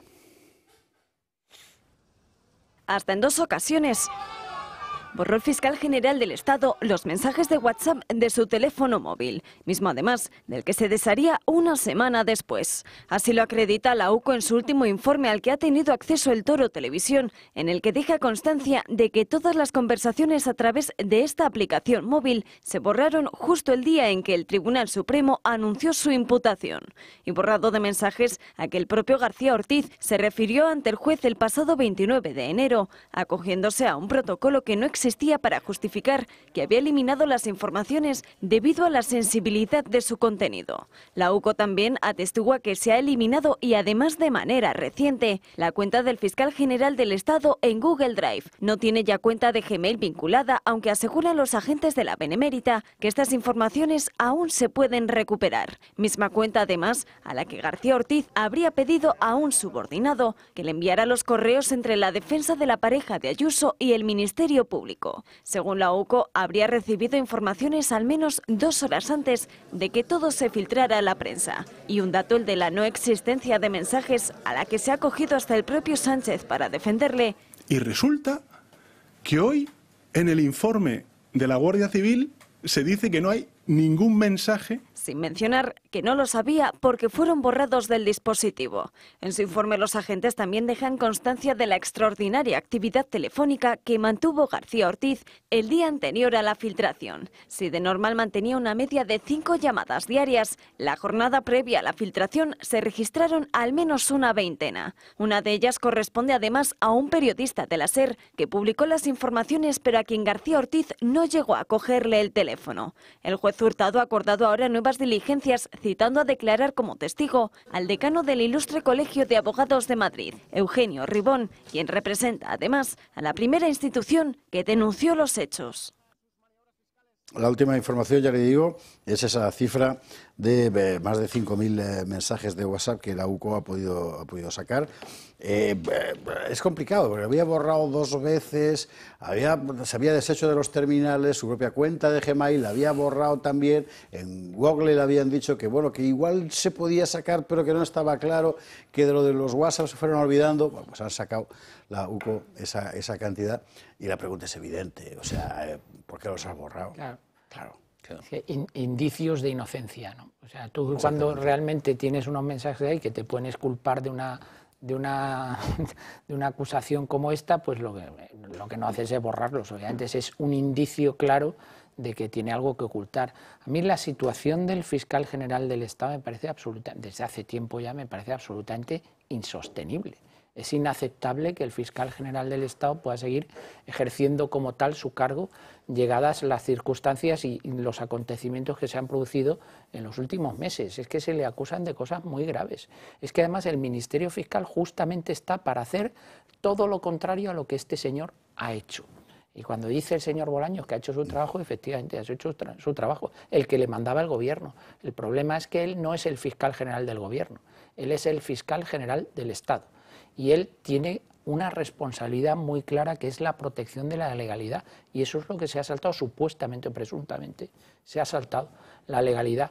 Y yo, sinceramente, creo que llegado a este punto, en la institución no se merece el daño que le está haciendo este señor. Pero con este señor asistimos a lo que es otra seña de identidad del sanchismo, de nombrar a personas que no están a la altura de las instituciones que representan.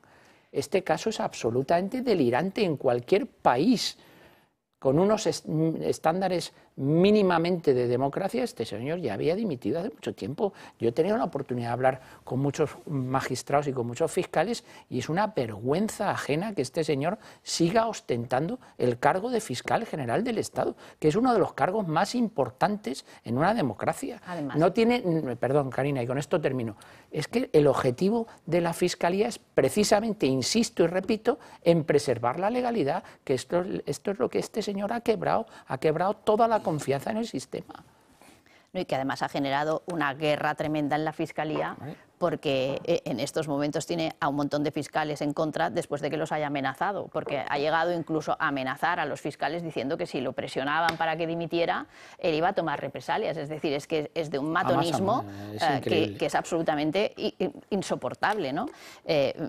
Ahora mismo, en este momento, yo creo que el objetivo de Sánchez era acabar con uno de los poderes del Estado, que además era el único que le podía poner límites, ¿no? Que era la justicia. Entonces, en este caso se ha metido con los jueces, ha intentado darle golpes a la justicia por todas partes donde ha encontrado hueco, pero lo que no esperaba era que en muchos casos la justicia, los jueces no iban a transigir con eso, ¿no? Ahora mismo hay un fiscal que ha recusado a Conde Pupido en el Tribunal Constitucional para las decisiones sobre los cargos por los que se nombró a Dolores Delgado. Delgado, efectivamente. Y hay otro fiscal general, el fiscal general borrando los mensajes y otros fiscales revolviéndose contra él.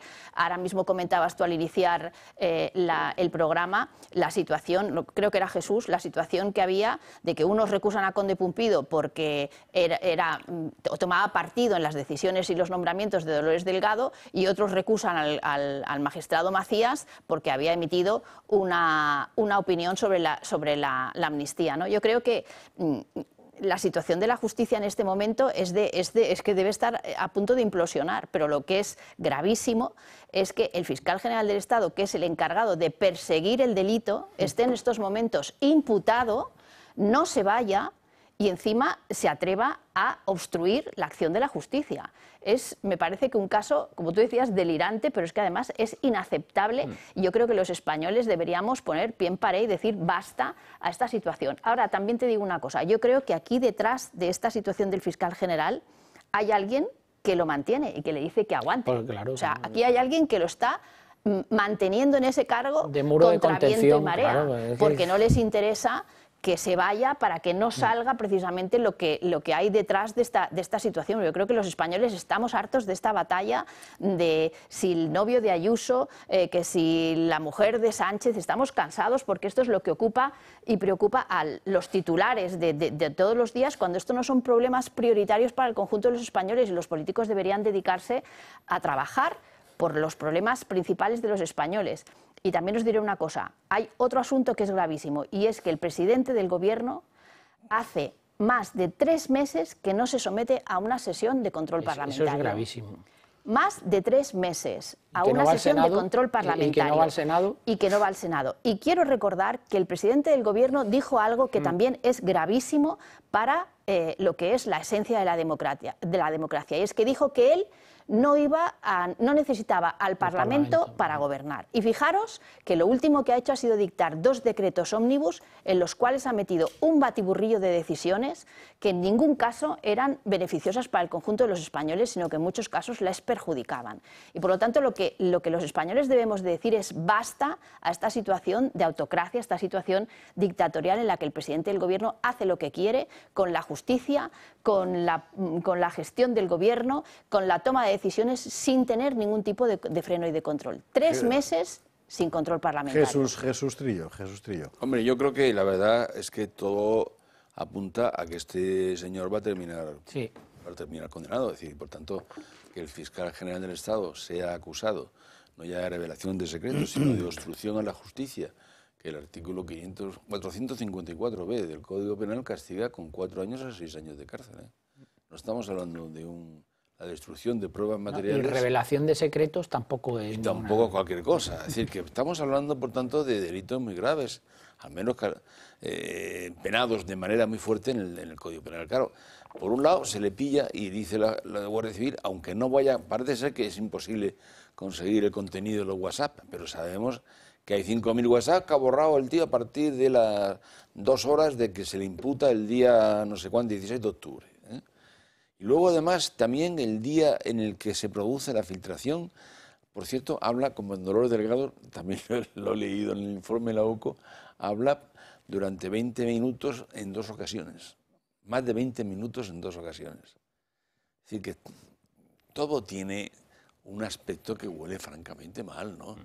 Y que da lugar a que, claro, es que precisamente que sea la mayor corrupción, la mayor coalición de corrupción jurídica sea el fiscal general del Estado, el de ahora, la de antes y tal, es que está dejando... Yo de todas maneras te digo, Jesús, que yo no me creo que no se puedan recuperar esos mensajes. No, lo que sí con se la puede tecnología recuperar... que hay hoy en día, yo creo que esos mensajes alguien los debe tener. Puede ser, pero en cualquier caso lo que sí se puede recuperar son los emails, los correos. Eso sí, los correos sí que se tienen. No, pero ya el simple Aunque hecho, no creo que por correo el simple hecho de que los haya borrado, de que haya cambiado de teléfono, claro, ya son unos indicios. Y más a partir de que lo haya hecho a partir de que se notifique la imputación. No, eso significa que evidentemente ha antepuesto, o sea, ha sacrificado su credibilidad en aras de un bien superior, Pedro, o quien sea, me imagino yo. En fin, Enrique, ¿cómo has visto? Hombre, yo en este tema y rodeado de no sé si prestigiosos, seguro que sí, pero sabios y sabias juristas, más bien aprendo que otra cosa. Lo que veo es que estamos estancados, es decir, esto lo hemos dicho todos, lo habéis dicho vosotros mucho mejor, desde hace ya bastante tiempo, ¿no? Y esto no avanza. Entonces, yo estando de acuerdo con todo lo que he oído, a mí me empieza a preocupar con esto. A mí, vamos a ver, como se pongan tontos, van a disolver la UCO o la Guardia Civil. Sí. ¿Por qué ese es el estilo Sánchez? En la UCO están sometidos a presiones formidables claro. en este momento. Eso hay que Me puedo tener imaginar, en cuenta. Que hablamos mucho de la corrupción en el Estado, pero hay que recordar lo que hay. Bueno, decía antes Karina Mejía, son fiscales que están hasta la toga, hasta el borde de la toga. En fin, bueno, esto es una pata. Luego está la patita, que es lo de David Sánchez, que lo último, como usted sabe, es que la juez Viedma ha pedido a la UCO que requiera de Moncloa la información sobre el asesor monclovita de David, porque le habían puesto allí un asesor, se lo requiere a la UCO porque Moncloa, a la que la juez lo había pedido, no se lo ha mandado. En fin. Bueno, y luego está lo de Ábalos. De Ábalos, variados, ¿no? Porque claro, aquí va saliendo por todas partes. Pero hay un punto que es especialmente importante porque, desde mi punto de vista, porque implica a más ámbitos del gobierno y muy particularmente a Hacienda. Hay que tener en cuenta que todos estos grandes movimientos de dinero de extranjis sobre actividades que normalmente son legales no se podrían hacer si Hacienda no hace la vista gorda.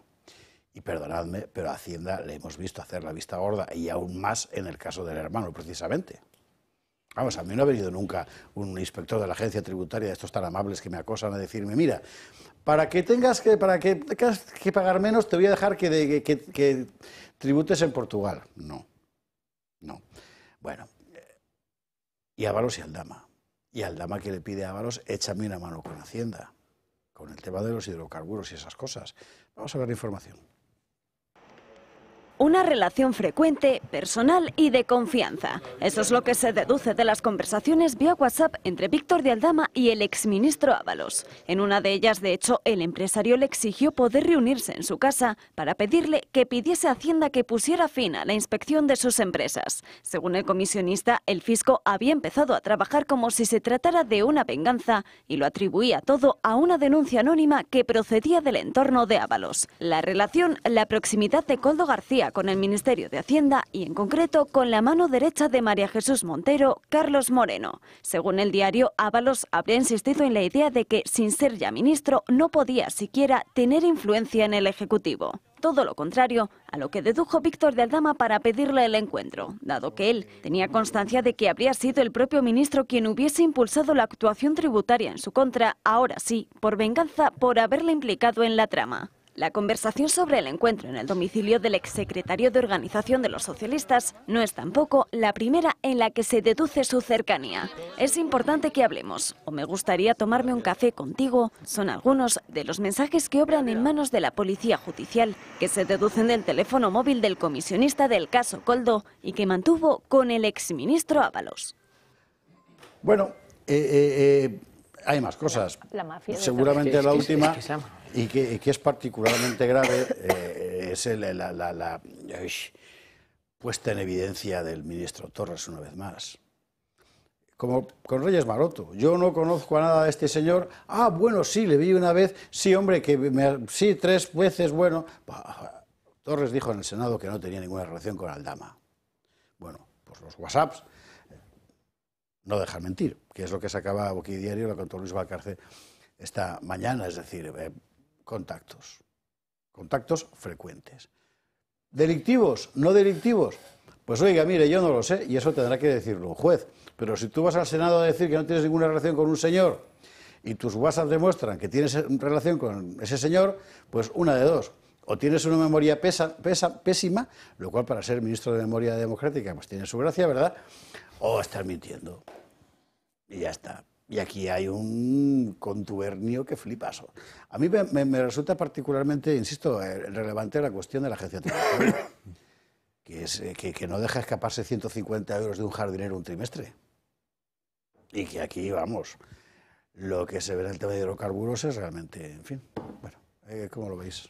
Que es la mafia esto, ¿eh?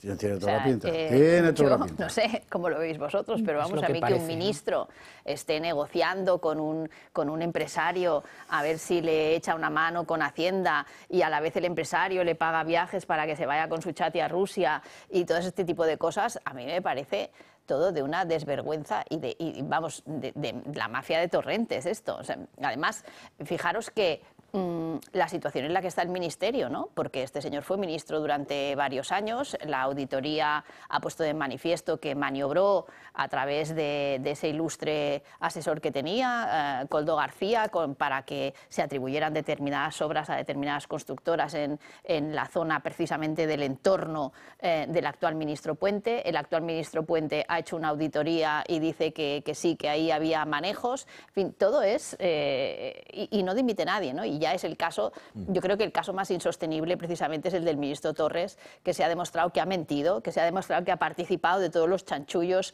que se traían entre manos entre Koldo, Aldama, Ábalos y demás, que además es una persona que cada vez que se le ha conocido también que ha tenido responsabilidades en el caso de las mascarillas. En fin, yo creo que la situación es absolutamente insostenible para el Tito Berni. Sí, o sea, el señor, yo creo que más casos de corrupción y más indicios no puede haber y sigue ahí aguantando desesperadamente y además diciendo cosas como las que dijo el otro día, ¿no? Que en época de nuestras madres no podían estudiar porque estaba prohibido. O sea, es el ministro de Memoria Democrática, no sé, yo creo que todo es un conjunto, es un gobierno. Han dicho de justicia es Bolaños es el triministro de los tres poderes.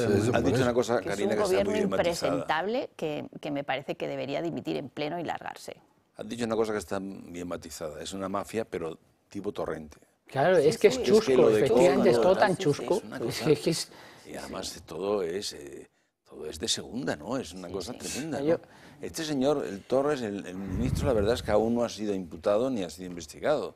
¿Por qué? Porque hasta ahora lo que se le ha acusado es ir de señoras a utilizar un piso y tal y cual.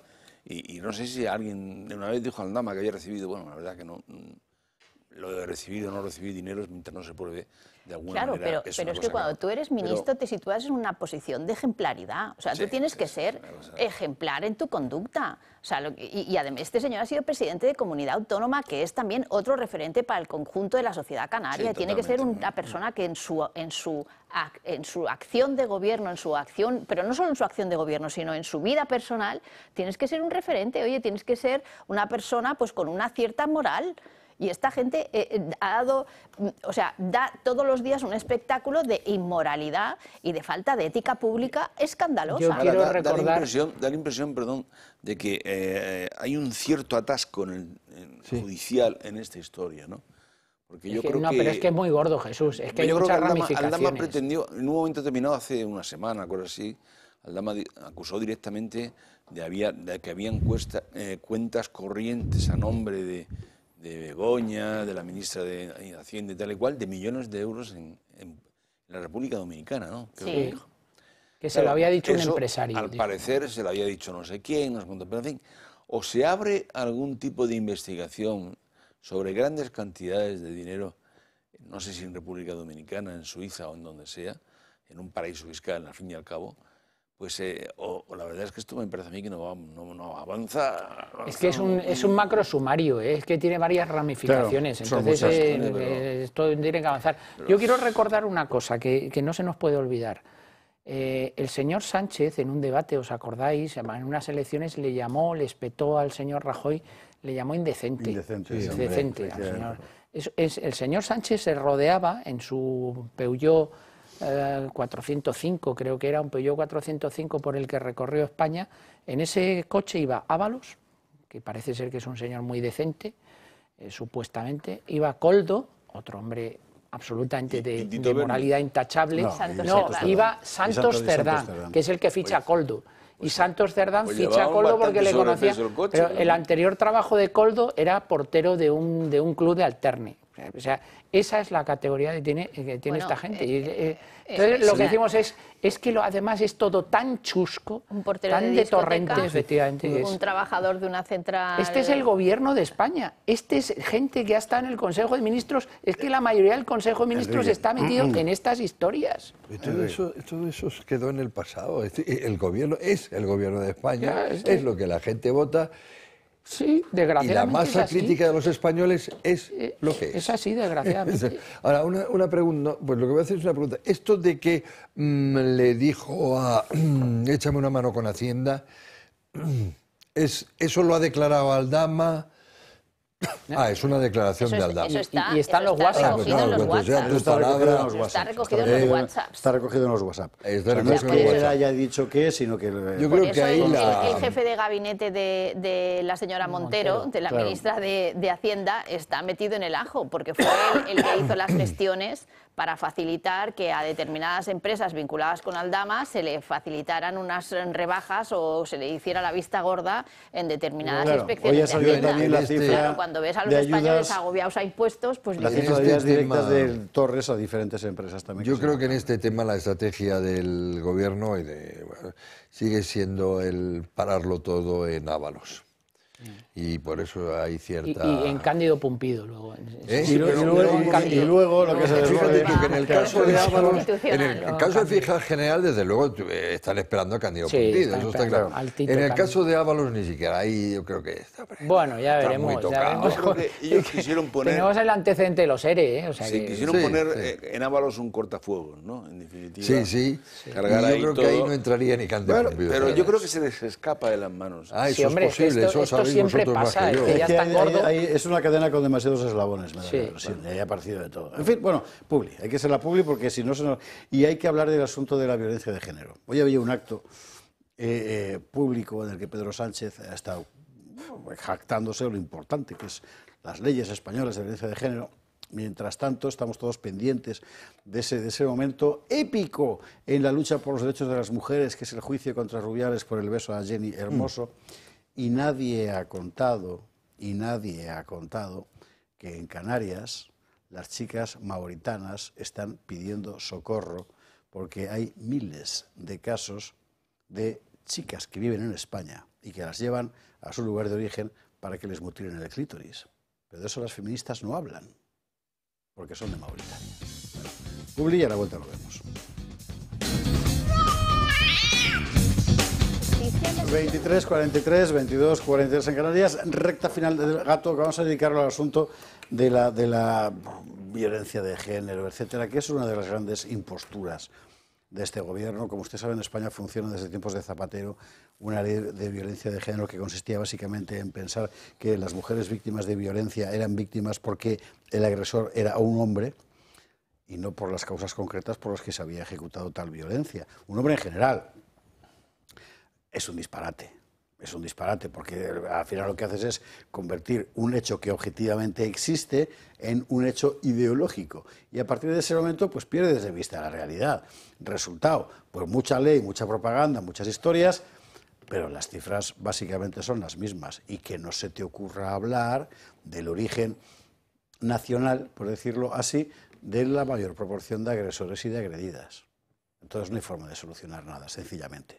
Bueno, ¿hoy qué había? Pues había la ministra Redondo, que por cierto estoy muy interesado en ver qué pendientes llevaba hoy. Perdóneme usted la frivolidad.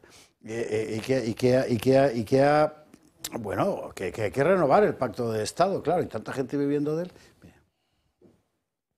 Y yo creo que en este momento histórico también estamos obligados a renovar ese contrato social, porque seguimos necesitando el pacto y seguimos necesitando el consenso. Y ahora este nuevo pacto, esta renovación del pacto para hacer frente a nuevas violencias. Se han ido reduciendo sistemáticamente los asesinatos. En aquellos años estábamos en una media de 73 asesinatos, pero son 48 el año pasado. Es decir que poco a poco la sociedad española va abandonando la cultura de la violencia por la cultura de la igualdad. Pues no lo he visto en los pendientes, pero es mentira lo que ha dicho. O sea, eso fue un pico, efectivamente, de víctimas, pero usted mire las cifras reales. O sea, básicamente no ha variado. En fin, bueno, ¿Y por qué no ha variado? Pues porque los jueces, que son muy machistas. Y hoy Pedro Sánchez, por cierto, esto es una contradicción típica de este gobierno. Por una parte te dicen, qué bien lo estamos haciendo, que estamos resolviendo el problema, y al mismo tiempo te están diciendo, qué mal lo hacen otros, que no se resuelve el problema. Pues uno de dos. Bueno, Sánchez lo tiene claro, la culpa es de los jueces. Creamos sistemas de formación especializada a policías y a fiscales, formación que, si me lo permiten, no le vendría mal revisar a algunos operadores del derecho.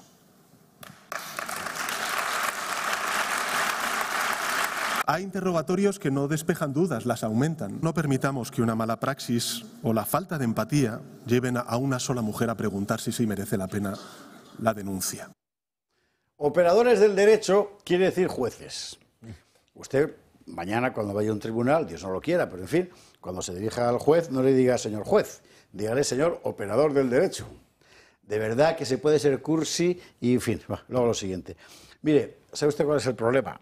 Que el juez, y él se estaba refiriendo expresamente al juez del interrogatorio del caso de Jenny Rubiales y todo eso, que ya ve usted.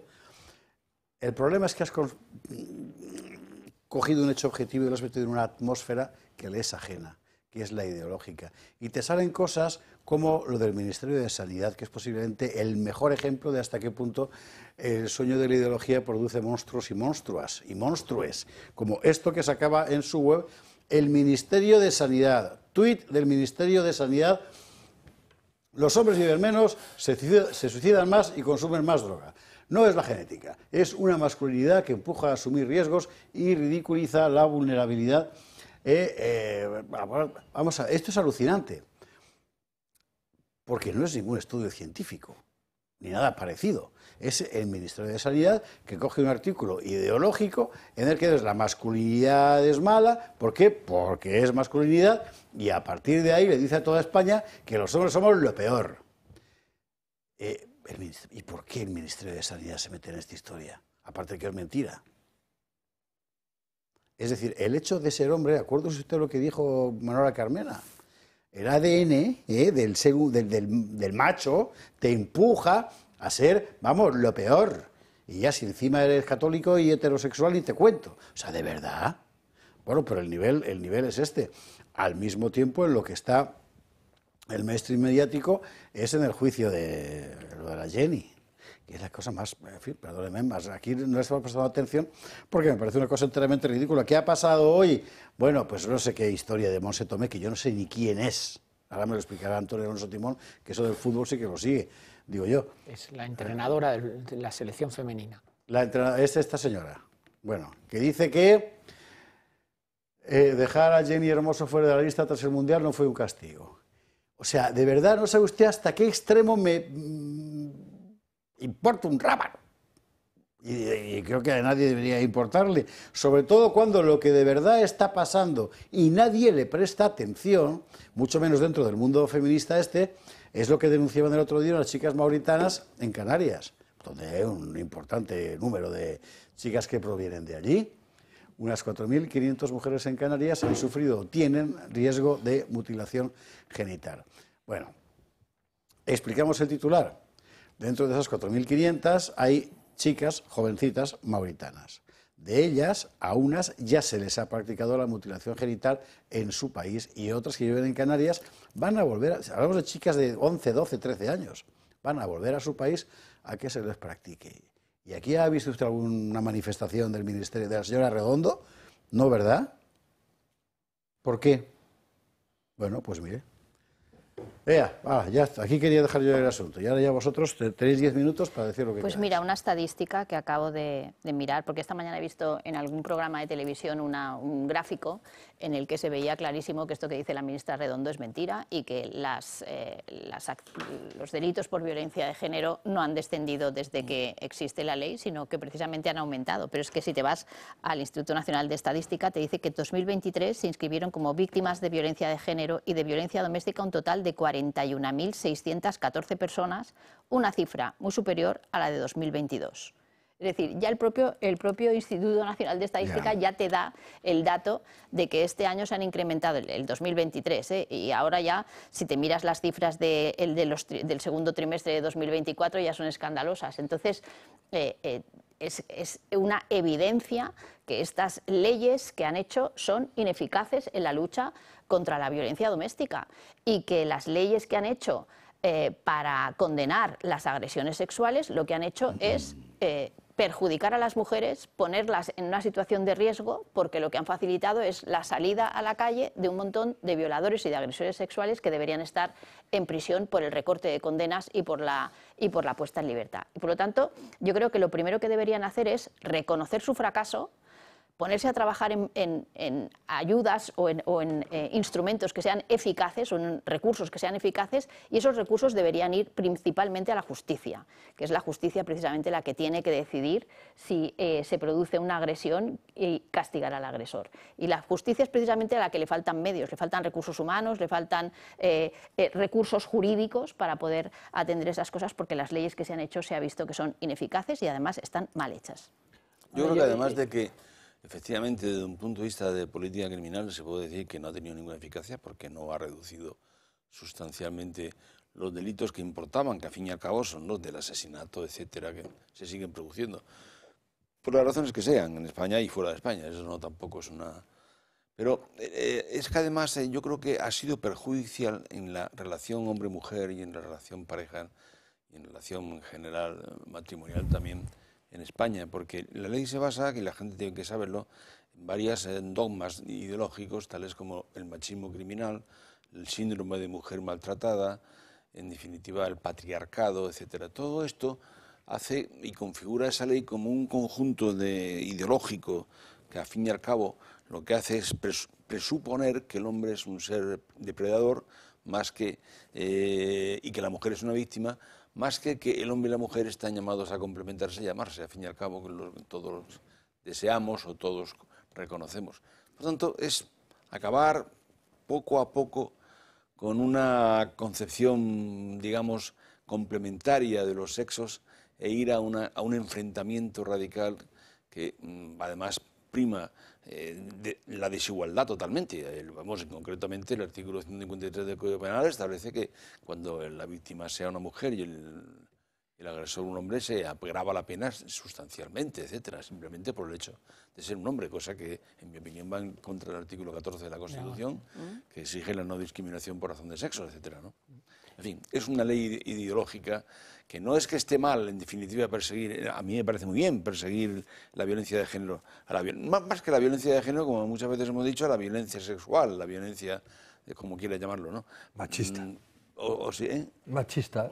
Bueno, machista, de acuerdo, pero claro, esto, sinceramente, lo único que hace es potenciar lo que yo decía, es decir, una ideología en contra de la igualdad de sexos y de la complementariedad de la pareja. Es que yo creo, como se ha dicho ya, que el instrumento legal, la ley, ha sido ineficaz, pero yo creo que el legislador, cuando promulga esta ley, no estaba pensando en la eficacia. O sea, la eficacia estaba pensando en cuestiones ideológicas y desde ese punto de vista ha sido eficaz en la ingeniería social, en la creación de este tipo de enfrentamiento entre hombres y mujeres, que eso es lo que se pretendía. Por lo tanto, desde ese punto de vista sí que ha sido eficaz.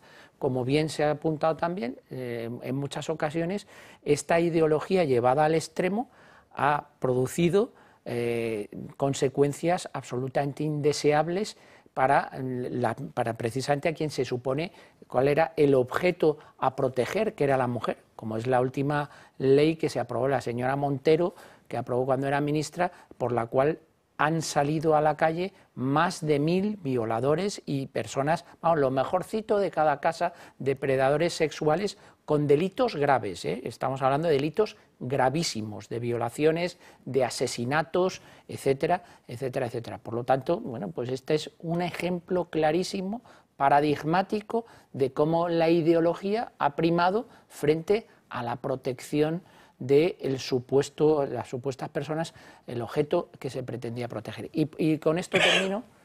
yo entiendo que debe ser, claro, asistimos en este ámbito de la violencia de género a determinadas declaraciones sorprendentes y chocantes de responsables políticos, pero yo lo achaco que es muy difícil estar viviendo permanentemente creyéndote determinadas cosas que no te crees. Entonces tienes que forzar a creerte, porque claro, hay determinadas declaraciones que hace el presidente del gobierno, la ministra de Igualdad, etcétera, etcétera. Cuando el presidente del gobierno se presenta con un gran feminista, claro, es que depende de cómo sea la fémina. Si la fémina es de derechas, ya no es tan feminista. Si la fémina responde al nombre de Isabel y se apellida Díaz Ayuso, ya se acaba el feminismo. Si además es de derechas o de Vox, bueno, si fuese Carina, no creo que el presidente del gobierno defendiese a Carina bajo ninguna circunstancia. O sea, que es un feminismo absolutamente impostado, sectario, y el ejemplo paradigmático lo tenemos en el señor Errejón. O sea, ¿cuántas diatribas ha hecho el señor Errejón a favor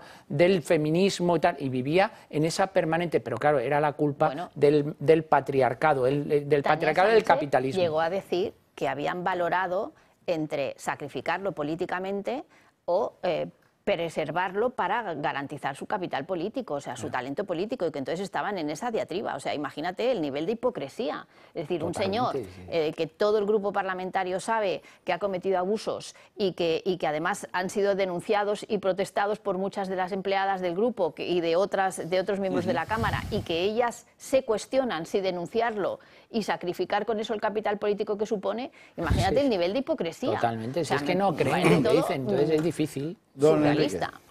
Sí, no, yo no tengo muy claro a efectos prácticos si Biogen ha introducido alguna mejora.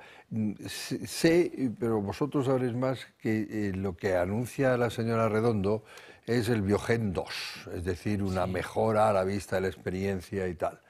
Los problemas ideológicos lo habéis dicho muy bien y comparto. También hay que saber, no podemos tener un modelo eficaz al que seguir, porque lo que nunca se dice es que en España el problema de la violencia machista, vamos a decir, es bastante menor que en la media europea y en algunos países europeos, no digamos, modélicos, por ejemplo, los nórdicos. Entonces, también hay que saber que no hay... O sea, el ser humano es lo que es, desgraciadamente, no hay Biogen perfecta. Es decir, evidentemente, desgraciadamente, igual que habrá muertos de cáncer y habrá asesinatos y robos, algo habrá. Pero, en efecto, hay cosas como, por ejemplo, que es a lo que a lo mejor no se refería solo a ese juez. Esta señora juez, además una señora que no protegió aplicando la ley, no protegió a una señora hace una semana que... No, estaba hablando específicamente de interrogatorios. De ese otro tipo de asuntos no hablan. A mí es lo que me fastidia, es decir, al final estás en una permanente reducción al escaparate. Sí, claro, y el problema real está donde eso está. Por supuesto, claro. Sí. Todavía no he visto yo en medios oficiales un reconocimiento de algo que de puertas adentro sí que dicen, y es que objetivamente los casos de violencia física, y no solo física contra las mujeres, se concentran muy particularmente en ámbitos de origen cultural donde la mujer no vale nada. Y eso es una evidencia que no se puede decir. Y que en España han incrementado como consecuencia de la llegada de mucho personal extranjero de inmigración absolutamente descontrolada. Es decir, si tú te vas a las estadísticas de los ingresos en prisión en Cataluña por abuso sexual, te das cuenta de que la mayoría son extranjeros. Señores, hay que eso marcharse. tampoco se puede Le decir. cuento, el Ayuntamiento de Jirueque, en Guadalajara, ha sido multado por la Confederación Hidrográfica del Tajo por limpiar el río. Claro, esto es Ellos habían pedido para limpiarlo. Permiso, se lo habían dado. Pero ahora les han dicho que no, multa. Pues esto es cosa de Úrsula, pero se lo dejo ahí a Enrique para el próximo. No creo yo. Que descanse don Antonio Nuestro Timón, Enrique Calvet, Jesús Trillo, Karina Mejías. Mil gracias a los cuatro. Mañana más Gato al Agua.